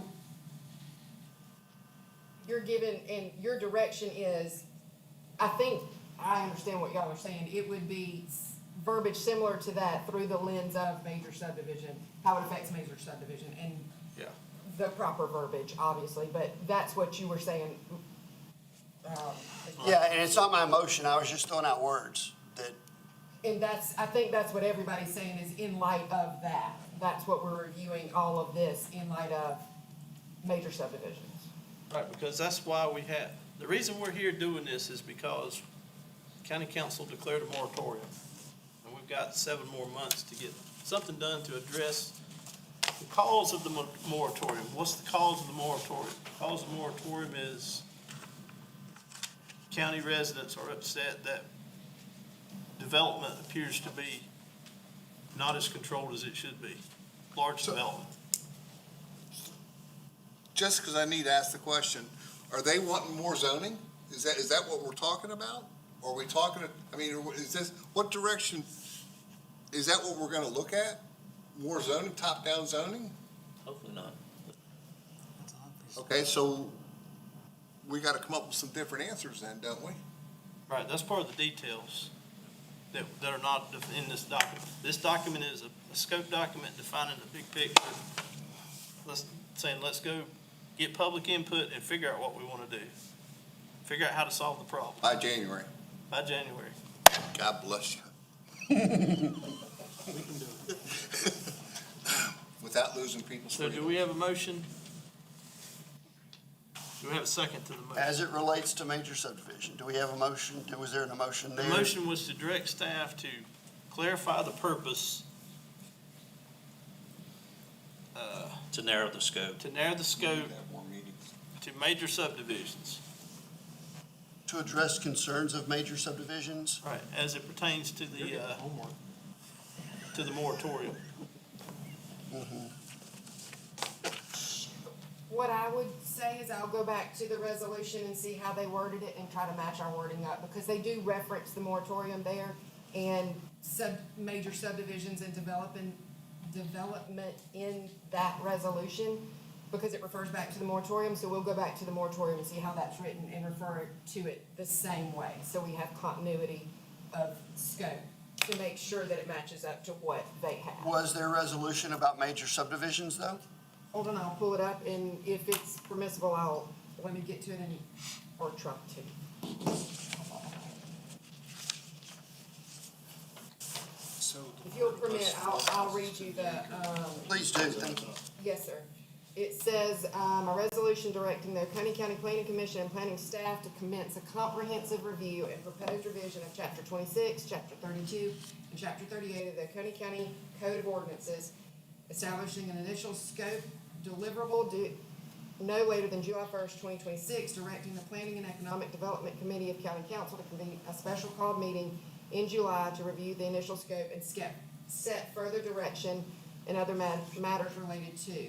But then the next paragraph refers to, whereas Oconee Council by ordinance 26-15 has proposed an 8-month temporary moratorium on certain residential subdivisions and multi-unit residential developments in the unincorporated areas of the county for the express purpose of allowing the county to complete a comprehensive review and amendment of the development provisions of the Oconee County Code of Ordinance, so we could use development provisions, including sufficient time for planning commission, review, public hearings, notice requirements, and council consideration related under South Carolina law. So would y'all be, or would saying development provisions meet your intent? So the first paragraph that you read just says that we're putting everything back on the table, Review, yes, sir. which I'm not willing to go down that road. The second paragraph says, now, I'm not saying that I'm opposed to what council wants to do. Have them vote down what we've put up there. But don't tell us to start over if they're not willing to put it on the table and vote for it or against it. So the first paragraph, I'm not willing to put any language in there about that. But I am willing to say under purpose, if you're gonna go under paragraph 2, as it deals with development, we absolutely, and I'm not opposed to whatever regulations we wanna create or the public wants to create. But I am opposed to doing work that we've submitted to council and council says, hey, let's do it again. And giving us 7 months to do it. What's the, I'm sorry, would you through? So, if it is specifically dealing with paragraph 2, dealing with major subdivisions that we are going to incorporate into purpose here, then I can vote for us moving forward as far as personally. Can I read the third paragraph as well? It says, whereas the development provisions of the Oconee County Code of Ordinances most directly governing residential subdivisions are located in chapter 26, chapter 32, and chapter 38. And the 3 chapters are interdependent such that they require coordinated review and revision rather than isolated chapter by chapter amendment. So I think they just wanted it to be a coordinated and y'all give them one final document instead of chapter by chapter. I don't think the intent was ever to throw out the work you've done. I think it was to just provide them with one coordinated document at the end to allow you to then look at 38 and do it all at one time versus handing them each one individually. I don't think the intent is to throw out all of the work you've done. And I'll say this, and then I'm gonna shut up for the rest of the evening. We say, I don't think the intent is this, but that is not what the document says. And so we keep going back to the trust factor of intent rather than what the document actually is telling us to do. So that's where I have the issue, is we look at the document and then we go, oh, but that's really not what we mean this over here. Well, but we have to follow the document at the end of the day, and that's what we're voting on. And so, So do we add that statement about development? How Well- don't we word it? Well, I need clarification. So far, everything you've read has nothing to do with major subdivisions. That's what is in their resolution. What's the title of the resolution? Resolution 2026-07. Is that- There's is no that- title. That first paragraph I read you was a resolution directing the Oconee County Planning Commission and planning staff to commence a comprehensive review and proposed revision of Chapter 26, Chapter 32, and Chapter 38 of the Oconee County Code of Ordinances, establishing an initial scope deliverable due no later than July 1st, 2026, directing the Planning and Economic Development Committee of County Council to convene a special call meeting in July 2026 to receive this initial scope and set further direction. And Okay. other matters related thereto. So that's referring back to the moratorium. Now, what does the moratorium read? Okay, I didn't hear where it referred back to the moratorium. and Well, it gives you that paragraph, timeline. It does. It gives you that timeline, if I'm not mistaken. The scope was set in this resolution, the scope wasn't set in the other. Let me get back to the moratorium, give me one Okay. second. It's here, just.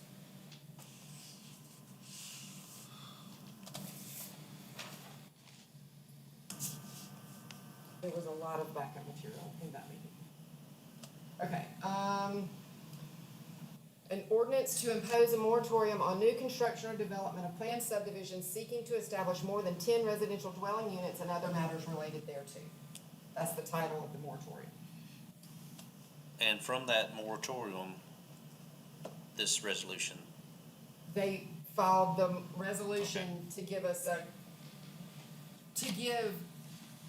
as well as the public a clear direction of why Right. the moratorium was put in And- place to allow and- for the ordinance to be reviewed. And the timeline. and the timeline, and this is what I'm trying to state. The moratorium is the guiding document. It's what created the resolution. So everything falls back to the scope should evolve around major subdivisions and only major But subdivisions. it doesn't say that, I'm sorry. The moratorium does. well, we need, The moratorium says anything above 10. Correct. Well, anything above 10, that's not a major, 20 houses is not a major subdivision. In our ordinance as it's written today, it is. On minors or anything below, So why don't you want to go look at minors as opposed to majors? because they're more, If there's no difference. the moratorium guides us to seek out anything above 10. I'm just getting more confused, I'm sorry. Well, to give you some insight, so general use right now is quarter acre if you have sewer, it's a half acre if you don't, Right. okay?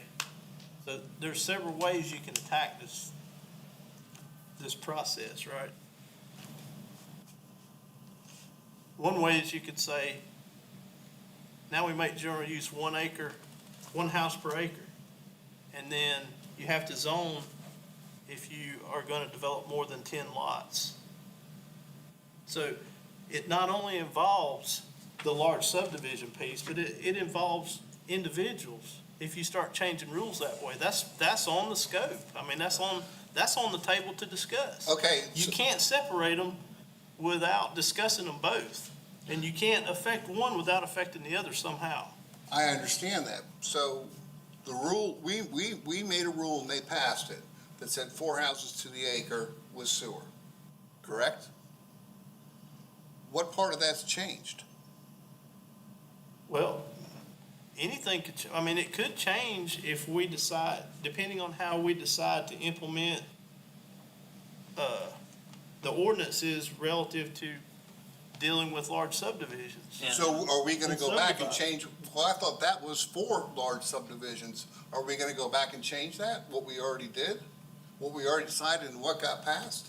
General use is not for large subdivisions. General, oh, yeah, You- it you is, just- it is for greater than 10, that's true. You But just for less, you're correct, it is not, but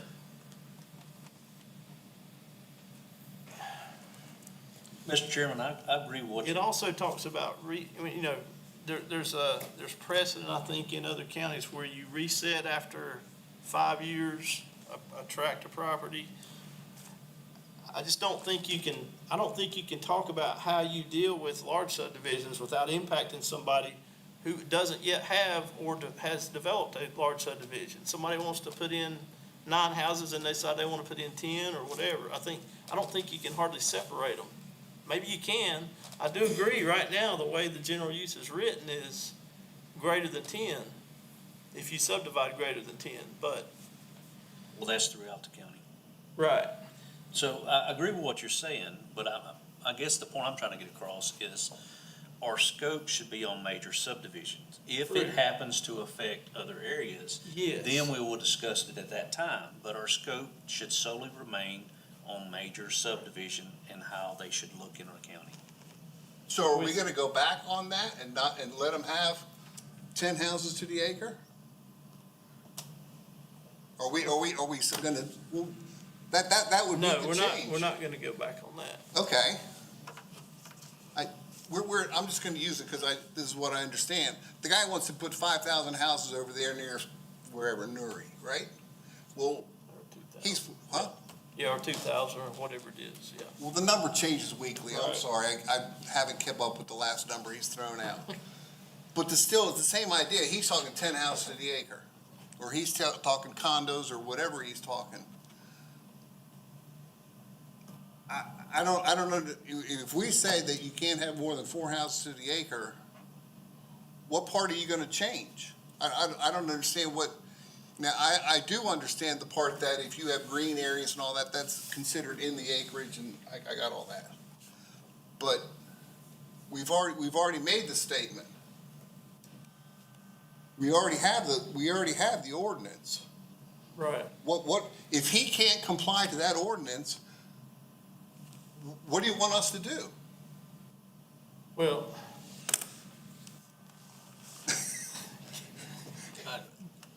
I think what we're looking at is we do not have an ordinance today that deals specifically with major subdivisions. What we have is we've defined what minor subdivisions is, but nothing has defined major subdivisions, and maybe there's something in between a major and a minor subdivision. But you just got done saying anything over 10 is either, It's major. is major. The way it's written, but is that the way it needs to be? And that's what we need to look at. So what's the cutoff point? Biggest discussion with the public is track houses.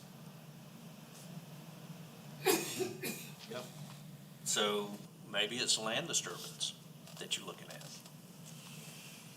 at. So really, the focus again under purpose needs to, I think, clearly define that we are trying to address major subdivision through this. And maybe it says that pursuant to resolution, that does say that that's how we're viewing this. But I do keep hearing that, but we can also talk about this and we can also talk about that, which has nothing to do with pursuant to resolution. I do want to ask a quick question, though, of the chairman. Did I understand, when you said general use, or is that the replacement word for control-free?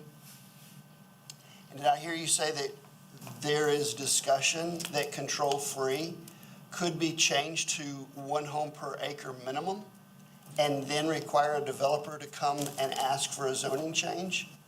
That's a major zoning issue. yes, it is. And that's there's some things that we've brainstormed, and that's all I'll say about that. I don't have any specifics right now, but that's, if you did do it that way, if you did say control-free is now 1 house per acre, then it would require the subdivider that wants to put greater than 10 houses on a piece of property that's, So, but that's not what you're saying. If you just Go to put BZA. control-free as 1 home per acre, now you have a gentleman with 1 7/10 of an acre, and he wants to subdivide it and give part of it to his kids, he can no longer do that. yes, he We're absolutely affecting can. every He will single he property in the absolutely will be county. able to. He won't be under the 1 house per, as long as it's greater, well, yeah, you're right. But that's, but He- if, Family transfers don't. Family yeah. transfers are exempt, by the way. That's what we Yeah. are. say he wants to sell it to his neighbor then, it's not a family transfer. What I'm saying is if you change control-free to a 1 home per acre, that's not major subdivisions at all. That's every single property in the county you've just affected in a major way. Yeah, and that's, I mean, that's more, Restricted than other zones. that is more rolling a bowling ball through the chicken house than has ever been done in anything we've ever done here in this commission. right. And From a property rights standpoint, holy moly. I don't think we're gonna go there. I don't think that's the proper path, but But, we're struggling with how to simplify the ordinance and But how it- to, the problem is, to me, is Deal with it an greater than example 10. of saying, okay, we have this document and trust this document, but oh, we may do this over here, we may do that over there, and there may be these other discussions over here. We've got, if all of those things are available to us in this document, then this document is not correct, in my opinion, that we're about to vote on. If we have the liberty to adjust every property in the county based on this document, then this is not the correct document. So really, we're going back to the first sentence under the purpose. In pursuance of Resolution 2026-07, under the lens of major subdivisions.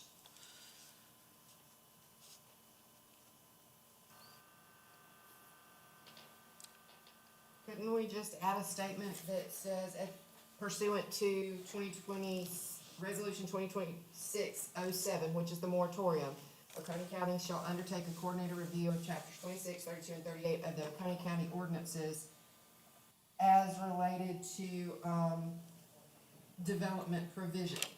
Because that's how they refer to it, is development provisions. Well, No, again, because anything's anything's a development provision. I think it needs to be, That's the scope that they've given us. well, So- I'm sorry.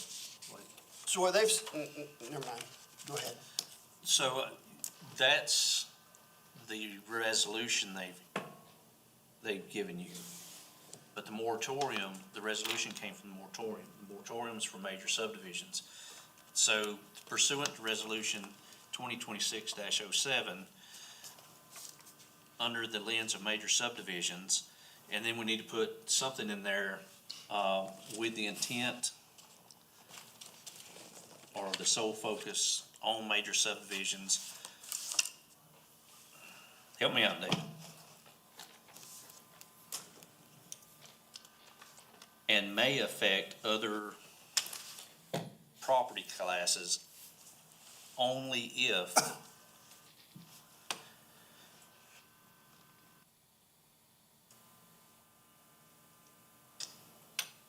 I don't know how you can narrow the scope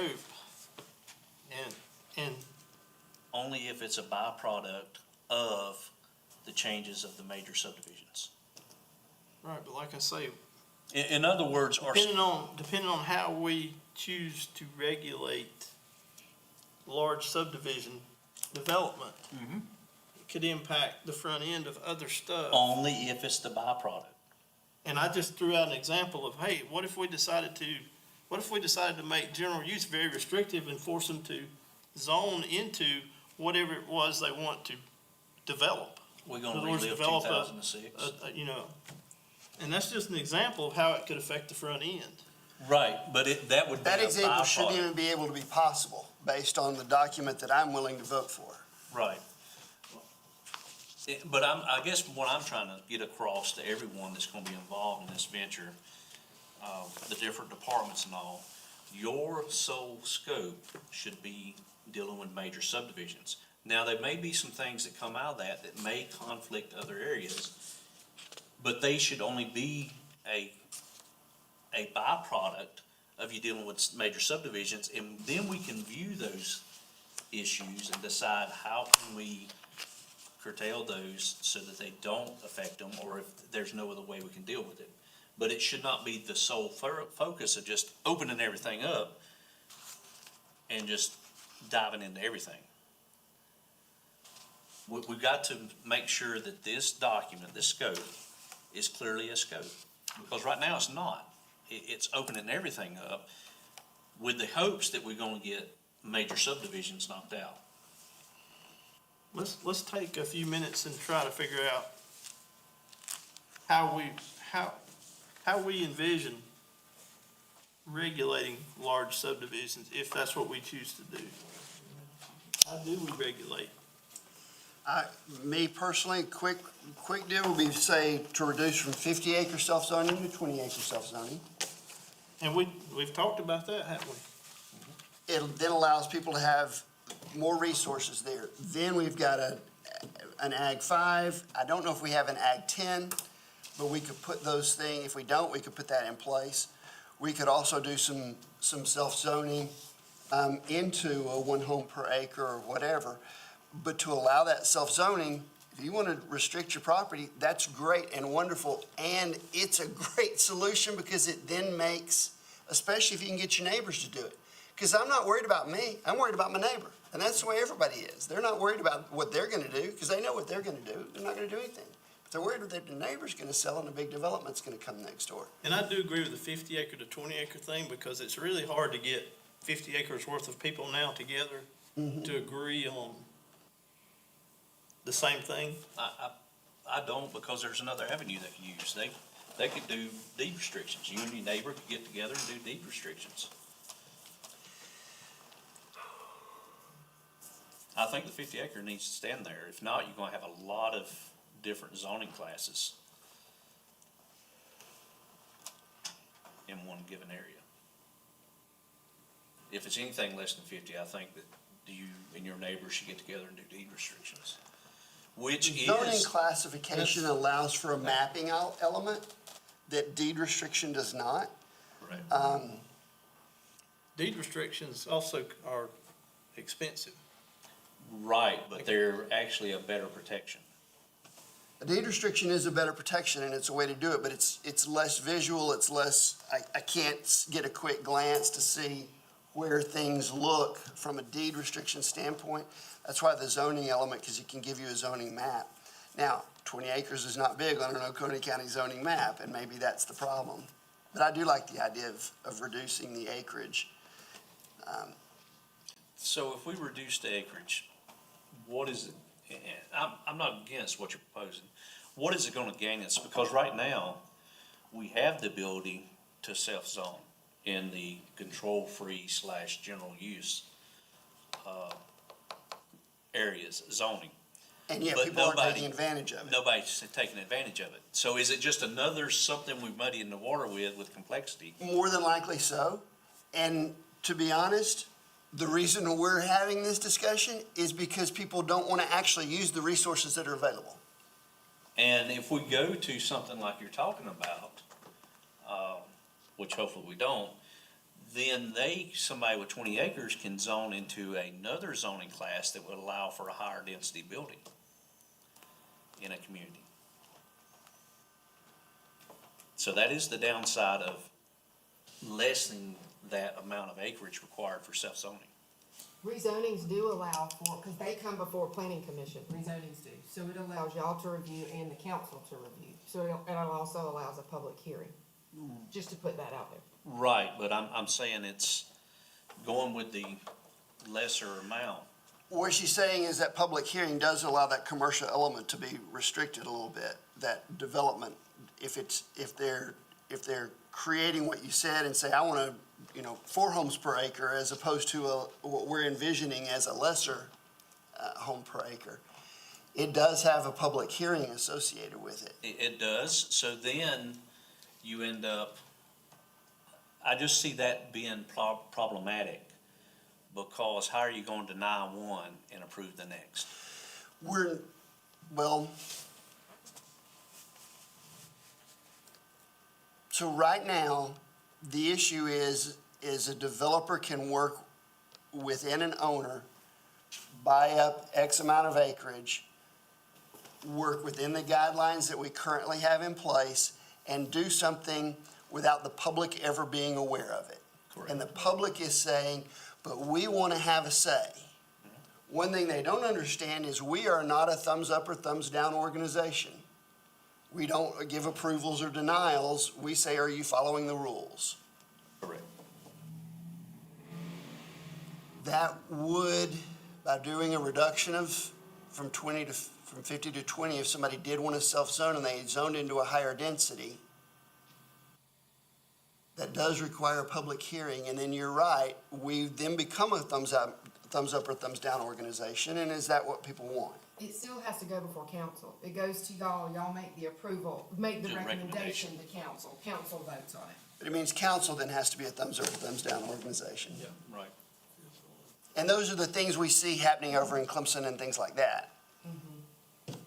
I suspect that council would much rather have us to put something down in black and white and go, they're following the rules or they're not following the rules, rather than us saying, yes, you can and no, you can't. And I think that's why it's so important to have 26 and 32 very detailed, and 38 is the chapter that you get your variances in, which deals with zoning. Back to the 20 acre, I don't see anything gained from it. Matter of fact, I see it becoming more of a, I see what you're saying, and I don't disagree with those points. but back to our original problem.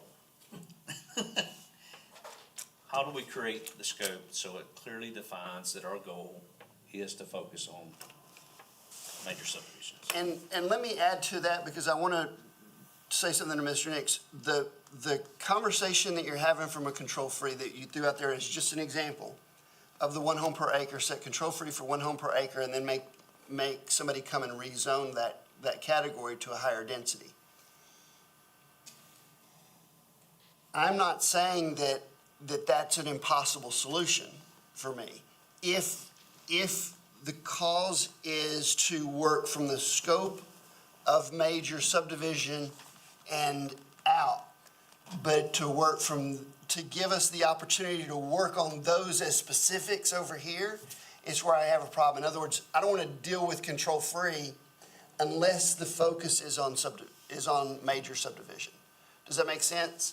I don't want to open something up just to say, oh, let's do this and let's do this with RV and let's do this. My example was Well, and it was, yeah. And changing that's why I'm- control-free for the purposes of regulating of large regulating subdivisions. this, as long as we I don't wanna just, do it that way either, but as long as we That's an describe example. it that our focus or our lens is affecting major subdivision. And then however we have to come at it, we can come at it with all kinds of ideas, but it's all got to be dealing with major subdivisions and not just a, hey, let's throw this on the wall and see if So it works. let's go down this rabbit trail. So we're saying, and I don't agree with the 1 acre thing. Oh, and I'm not saying I agree In with it, I'm just saying that control-free. it would be an example But of a let's solution. say, why are we saying that's just for control-free? Because there are higher density standards in other zoning classes. So if we're really worried about major subdivisions, why are we just taking what used to be a very relaxed zoning class and now make it far more restrictive than some of the other zoning classes? Classes, right. That Yeah, instead of- doesn't, I just can't wrap my Instead of head general around that. use, an example would be to take residential, instead of being 1/2 acre, turn it to 1 acre, and then say that anything over 10 homes has to be put into a major subdivision or something like that. That's what I'm saying. Or X homes, So not what- 10, but and X number. This, I didn't mean to cut you off, but this is the exact thing that I'm talking about, how the scope needs to be tailored around major subdivisions, Right. not a certain zoning class. So a more appropriate statement, well, not appropriate, anyway, what I feel should have been said was major subdivisions are 1 acre plus unless they fall within certain exemptions, like priority investment zones, something like that. With that being said, that affects every zoning class across the board. And not just the control-free, because if we're doing that, then the base zoning we put in Oconee County, and when was that, 2006? Does anybody remember? You remember, Dave? 2008. 2008, and the promises that were made then are getting thrown out the window. And we've now took the least restrictive zoning class and turned it into the most restrictive. That's the reason I didn't say we wanted to go there. I just said that's an example of how you could propose something Why? to regulate something else. I'm that you're hoping targeting. that there are a lot of people listening to this and show up to the next meeting to give us some ideas. But we've already put that restriction on control-free. We have, and it's a half acre and a quarter acre. Correct. What part of, I don't understand, what part are they arguing about that? What part doesn't work? So, I'll give you an example. Mr. Developer, he comes in and he buys 100 acres. And it's control free, it's general use, control free. And so, he doesn't have to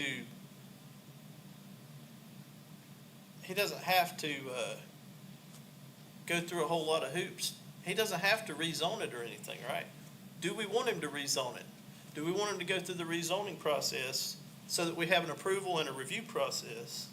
And if so, how do you force them to do that?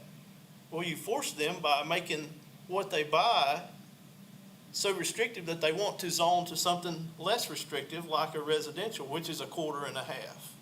Well, there's no motivation to do that or need to do that if it's already a quarter and a half, right? I mean, that's the example. I'm not saying it's the right I way to understand, do but it. if somebody buys 100 acres and they want to make a subdivision, right? Right. They can't just go and put 4 houses to the acre. They got to figure out if the sewer's gonna work, Okay. okay? So we've already got that on the list. We already got sewer on the list. They got to figure out if the roads are gonna work. They got to have the egress and Do whatever. they really? Do they? I don't know. That's what I was told they had to do. I don't That's know what if they I- do or not. Do that's they? what There's I a was road told they had study to do. provision in there. Huh? There's a road study provision in there. Okay. That has to be figured. They have to go to the power company and see if the power's available. Correct? Yeah. I mean, I guess you can't build a subdivision, you don't have enough power there, Right. right? And they're already restricted to 4 houses to the acre. Like Mike says, that's the law. If they follow the law, what do you want to do? So, I don't think, But what part are we wanting to restrict then? well, that's the thing, or Or are we wanting to restrict it? we're, I'm there, asking. there is a place for major subdivisions. in this Apparently we county. are. We put a moratorium in place. There's a place for major subdivisions in this county. And we're missing the point that we've heard over and over. What the majority of the citizens are upset about is the strain on utilities and the strain on the roads around them. And that's one reason why I wanted to specifically call out and give us a better understanding what those restraints are. Maybe we need to build our ordinances for major subdivision with the understanding of how those restraints affect the community. I already thought that they have to have the traffic study and they have to go by that stuff, correct? They have to go by the sewer stuff, they have to go by the power stuff, don't they? Do we have that information? We don't need to have that information. If I want to build take 100 acres in Newry and put it in, I got to go to the sewer commission and say, this is X amount of whatever it is. What does it take to handle that? Is that in place? Yes or no, correct? Okay, they say it's a 10-inch line. No, it will not handle it. What, so the what do you call them? The developer, he says, what will it cost to put an 18-inch line in? And they blah, blah, blah, whatever it is. And then he says, okay, I'll pay for that and we'll put it in. That's how it gets done, is it not? It's supposed to be, yes. What's supposed to be about it? I don't understand what supposed to be is. Either it is or it isn't. Correct? If the roads over there in Newry can't handle whatever the traffic is, that's a pretty black and white thing, isn't it? The roads can't handle it. You can't expand that road going from the light there at Old Clemson Highway down to Ingalls. You can't expand that road, right? That's all railroad access. That road is 2-lane, that's it. There's black and white things. I don't understand what they're saying is not working. That's what they need to tell us, what's not working. Because we're gonna go jump through a million hoops to say, well, no, that wasn't the one we were looking at. Just tell us what you're looking at. The roads couldn't be widened because of the dikes. Went across the lake. Well, I didn't go that way. I went the railroad way. And the other way. Just in going through 26 and 32, I can't imagine there's anything right now that could be added to those to accomplish anything different. It's got to come in zoning, it seems like. And it seems like that zoning is bite your tongue or not bite your tongue, but that's where it is, that it needs to be dealt with. Now, if council wants us to go back into 32 and say every house from here forward has to be chartreuse, then so be it. Every house has to be chartreuse in 32. But we've really done a great job, I think, in formalizing the development standards that are there, like you said, that restricts that high-density development. I mean, you look at the high-density development that is argued, especially over in Pendleton, that stuff's on 0.25 acre lots, 0.22 acre lots, 0.27 acre lots. We accomplished it when we said 1 home per half acre, just anywhere out there, that it has to be on a sewer line. Not only does it have to be on a sewer line, it has to be on an accessible sewer line that's not pressurized to be able to even get in there, which is, there's very few properties that are available that have that. Now, for 3 or 4 years, we've asked for a map of where those are. And I've yet to see something like that. I don't know if we're talking a remaining of 5 parcels or we're talking 50 parcels That's without enough. the ability to expand it. That's a national security thing. Yeah, apparently. It is. That's what they told me. Oh, really? Yeah. That's why we can't see it. So right now, we're at 1 home per half acre, which could a developer do? Absolutely. And to be honest, that's probably a more broad community with a little more elbow room than a lot of the stuff that we see already. And so sewer, are we talking about 7 parcels or 70 parcels that are even available to us anymore?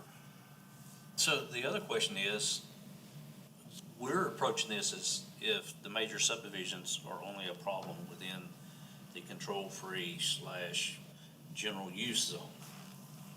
But is that the case? I think they're municipalities, which we have no control over anyway. Exactly. Right. Well, that's the other part thing. What if they just go get annexed into Seneca? We have nothing to do with it, That is correct. right? We are completely out of the question. And more than likely, that's where we want a large amount of the high-density building. Because that's where you got all the utilities, capabilities, the infrastructure, everything else is near these areas. The reality is we've put a moratorium on something without council actually reviewing what we've done so far. And now we're asked to start over, and I'm not excited about starting over. Well, I think the intent was for us to deal with major subdivisions and see where we're lacking and to beef up the ordinances to ensure that we are encompassing them so that they're not creating the issues that the public has voiced. That's the About. point. What are we beefing up? Well, What, let's get to some details, okay? What are we beefing up? Are we beefing up the density? We've already done that. Are we beefing up they required to do their service work, sewer work? We've already done that. I'm just asking. you're making very good points, and Well, that's- I don't understand. What more is there to beef up? Wouldn't that be what we're trying to figure out under phase one? Well, that's what so, I just want some examples I of do what we're have- beefing up. We've already got I'll the give sewer, you we got another, the I'll roads. give you another example. I'll give you another example of, I wasn't privy to a lot of these conversations that obviously have gone on in the last 2 weeks. So I'm just trying, I'm a little behind, I'm sorry. so buffers. Do we want a major subdivision to have a buffer? They already have one. Do they? or do we want a land disturbance ordinance like Anderson has, Anderson County? Let me back up a point. You made a point. You said the public is concerned about what two issues? Utilities, roads. And what is the concern that the public has And about the essential utility? services, Yeah, central service. fire, What is the concern they have about utility? I mean, because their power's going down frequently, or because they don't have water, or there Well- can be a heavier impact on their well? I'm not sure that utility, I guess my question, I'm not sure utility is really a public's concern. Might be a infrastructure concern. I think traffic is probably, Well, let's go back to power.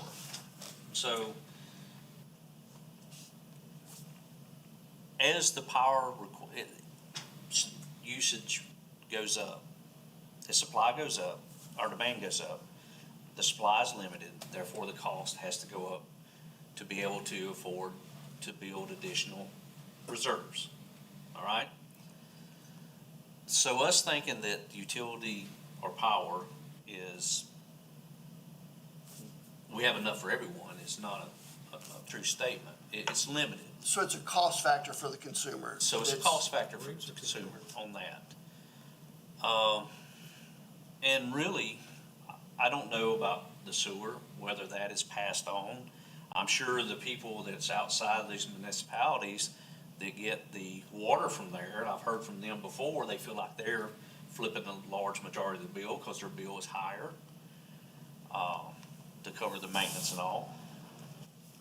But those are some of their concerns. And I agree that, and that's the reason I was asking about control-free, is because if you're out in the control-free areas, generally you're on your own well, and you have a septic system that belongs to you, that you're supposed to maintain. The roads is another good example of the roads. Not all county roads are up to county standards. We've talked about that many times. So do you allow a house or a large housing development be moved in onto a substandard road? well, substandard with respect to the county adopting it or not, being able to adopt it or not. No. In other words, that housing unit is, their roads may be up to standard, but they're exiting onto a substandard road. And those are some of the things that we need to discuss. And I think those things are valid discussions that we should be having conversations of, hey, if a developer wants to do this, you need to foot the bill for this other thing as well. And let's go down this road. So let's say the road is substandard. What happens then? But wait, if you're talking about a major subdivision, he's gonna have to figure that out. He is. Well, that's in the program, is it not? If that's not in the program, we have a real problem, because we've already gone through all that stuff. But should he, here we're going, but should he get a variance? Why'd you get a variance on? Fix the road. You can't. Why? You don't own it. Who doesn't? You don't own the additional right-of-way. The county doesn't. He doesn't own the sewer, but he's gonna have to pay for the upgrade to the sewer. Only if the properties will give him right-of-way for the sewer. If the sewer's in there and they want to expand it to an 18-inch line, I don't think they have to. If it's in there, but if it's not, let's say it's 2 properties down, how are you gonna get there? I'm sorry, but that's his problem.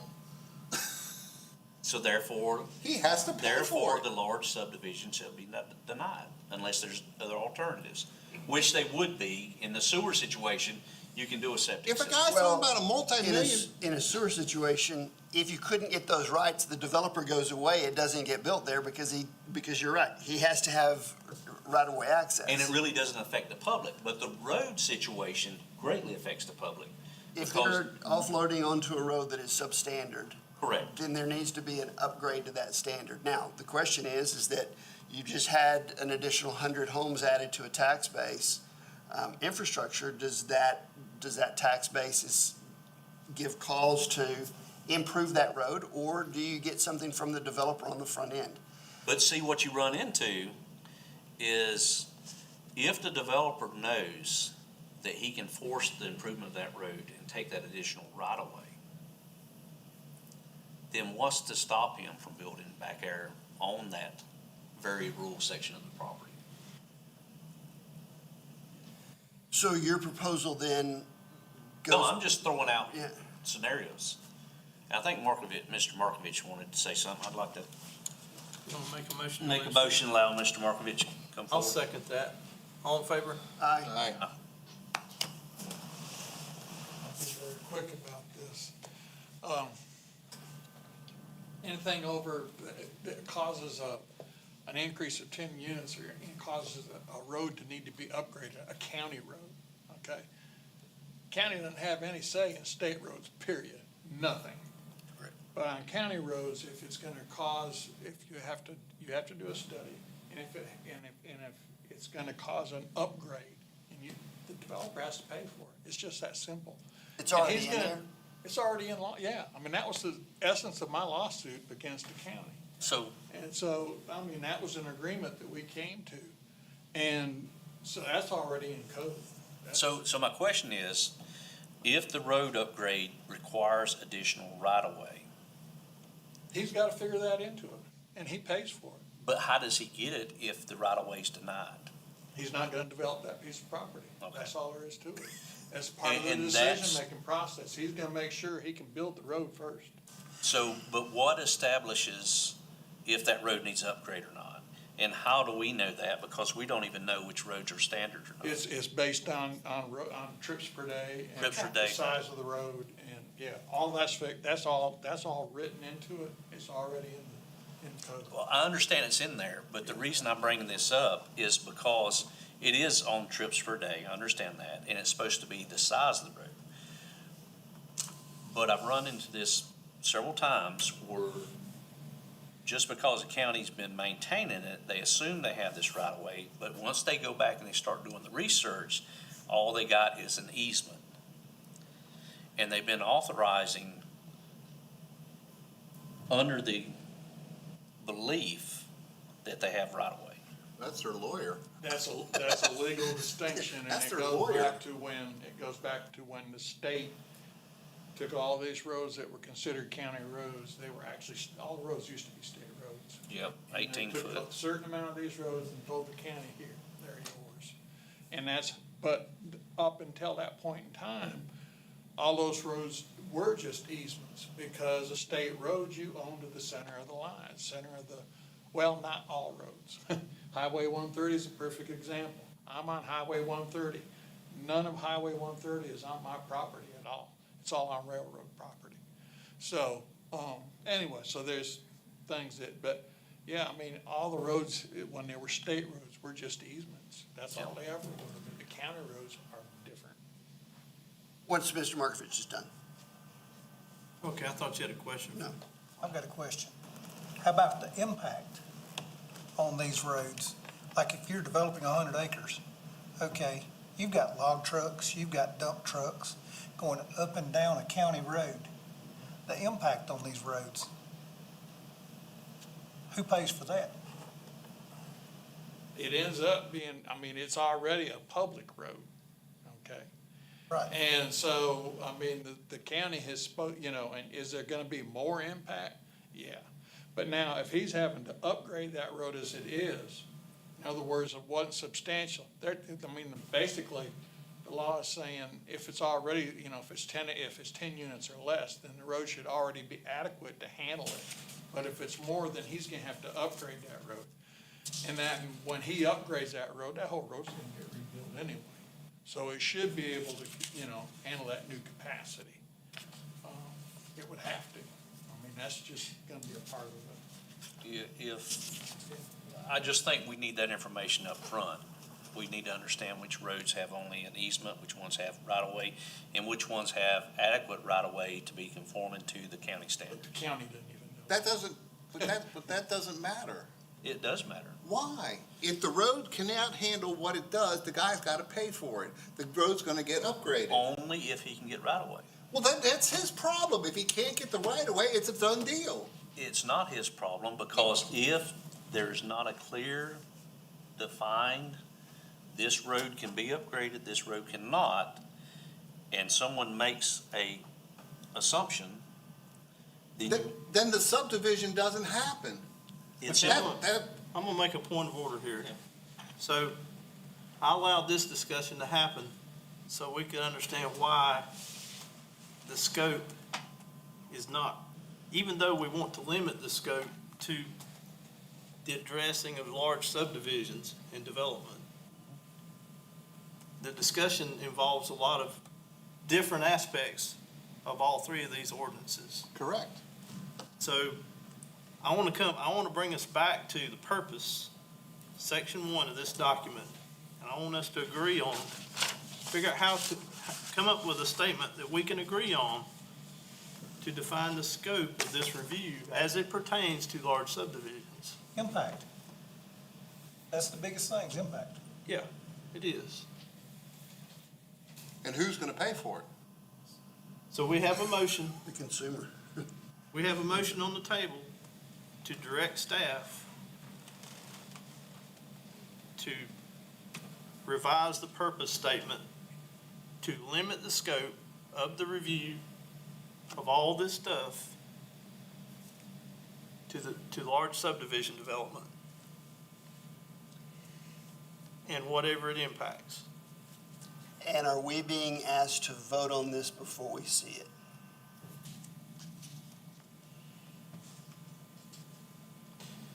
What I'd like to do is that we agree on everything but the purpose.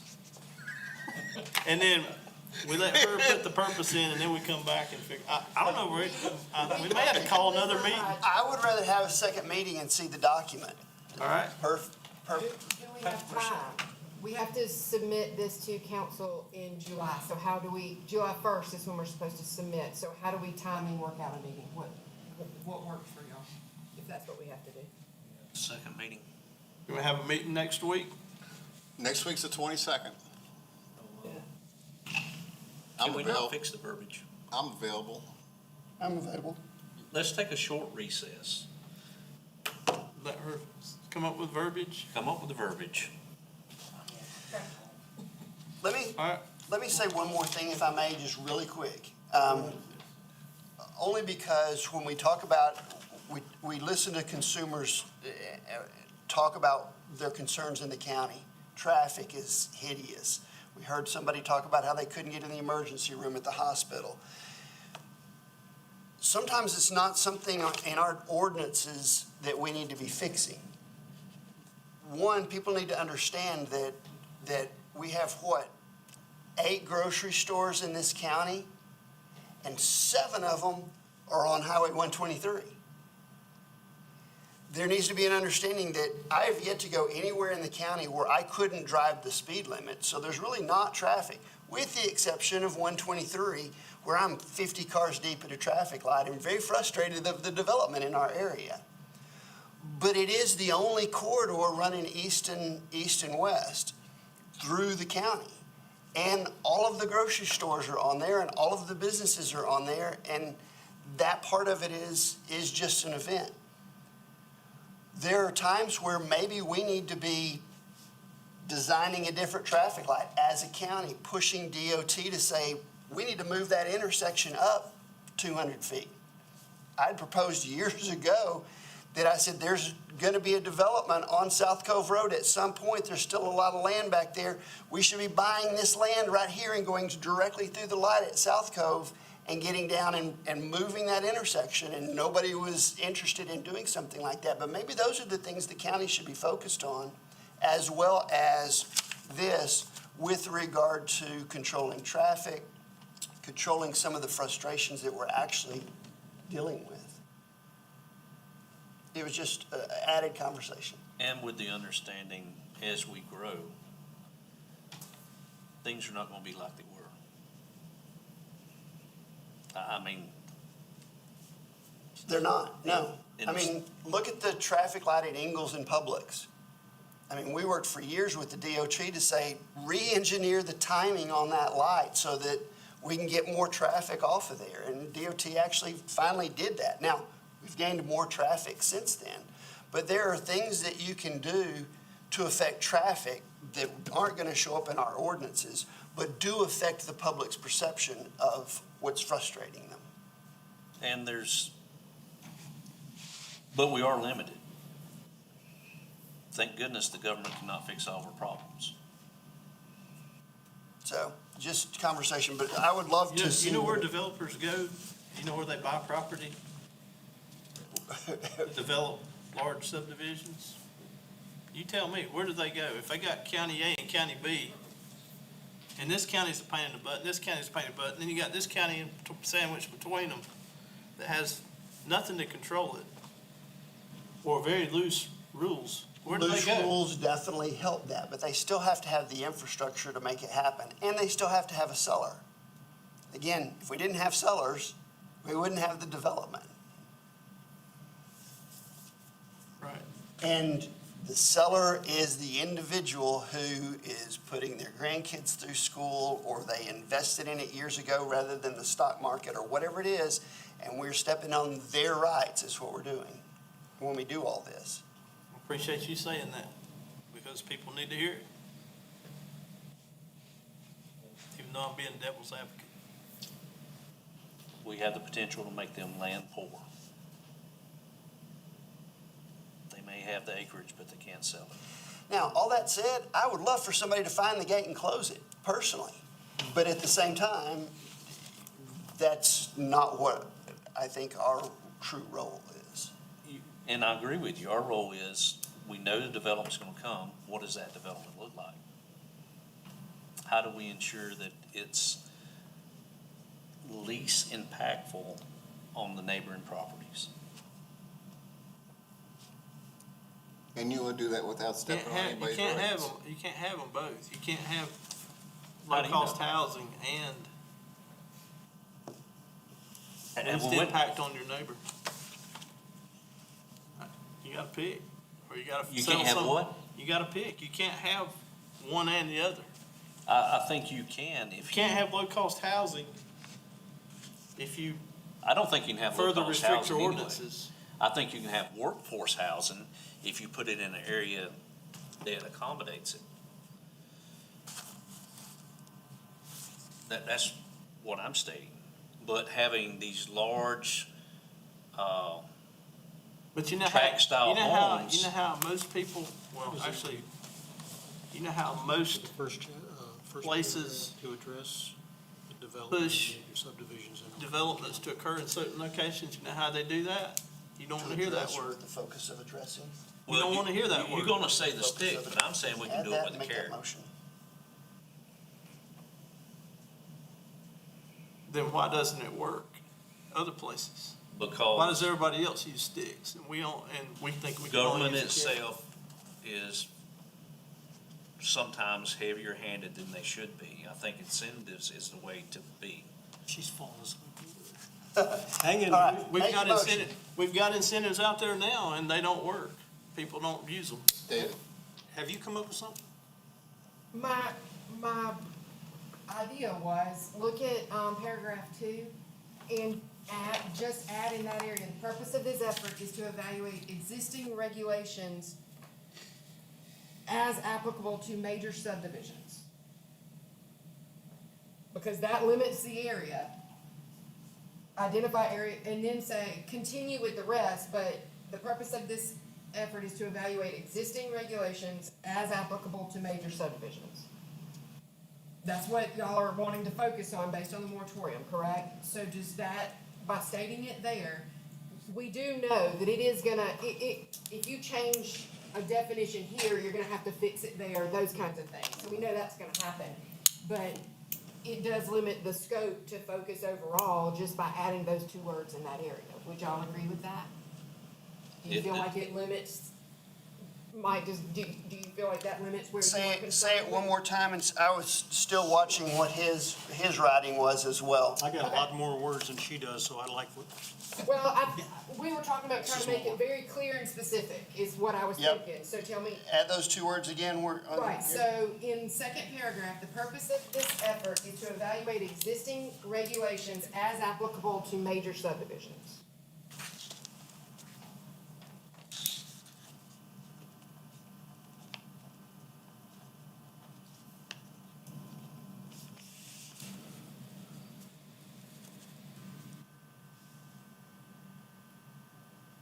Because then it gives a clear statement. Is that, And it's in the right paragraph, I guess. The purpose of this effort is, because I feel like like it. that defines it. I like it. Are y'all good with that, or do you want me to continue working to add? I like it. Simplifies it. I make a And that gives motion me that we, clear direction as I'm reviewing things. It gives me a clear direction. I think I can come back to y'all with a more focused. I make a motion that we make that change. I'll second that. Britt, motion, Nick, second. Thank you. Any more discussion on that? Wow, that was easy. All in favor of that change, amendment? Aye. Okay, now back to our original motion. Which was, Accept this Approve this document. document. let's do, I make a motion to accept this document With that change. with that change. with that change, I second. What we already, Well, we've already got a motion in place, and we've already got approved okay. amendments. Okay. And I think the original motion was made by Mickey. Then you're second. For the original motion for the overall. Yes. And I think Mike was the seconder. Second. So do we have any more discussion or amendments on the original motion to approve this document as amended? All in favor? It's unanimous. make a motion to adjourn. All in favor? Do we have a second on that? You don't need a second on the adjournment. Just making sure. Oh, run home, man. And I'll just say, great job to the staff for that last minute comeback. I think that was out of necessity. We're all tired. Big, I appreciate your concern about infrastructure and what limitations are. One thing to look at there, I have a question in that for you, conjunction, gentlemen, is the since you're future my land public use. here. I think that's done When we were pretty well. talking about, That's very hard with things the, it's important to have. Comprehensive plan. But does it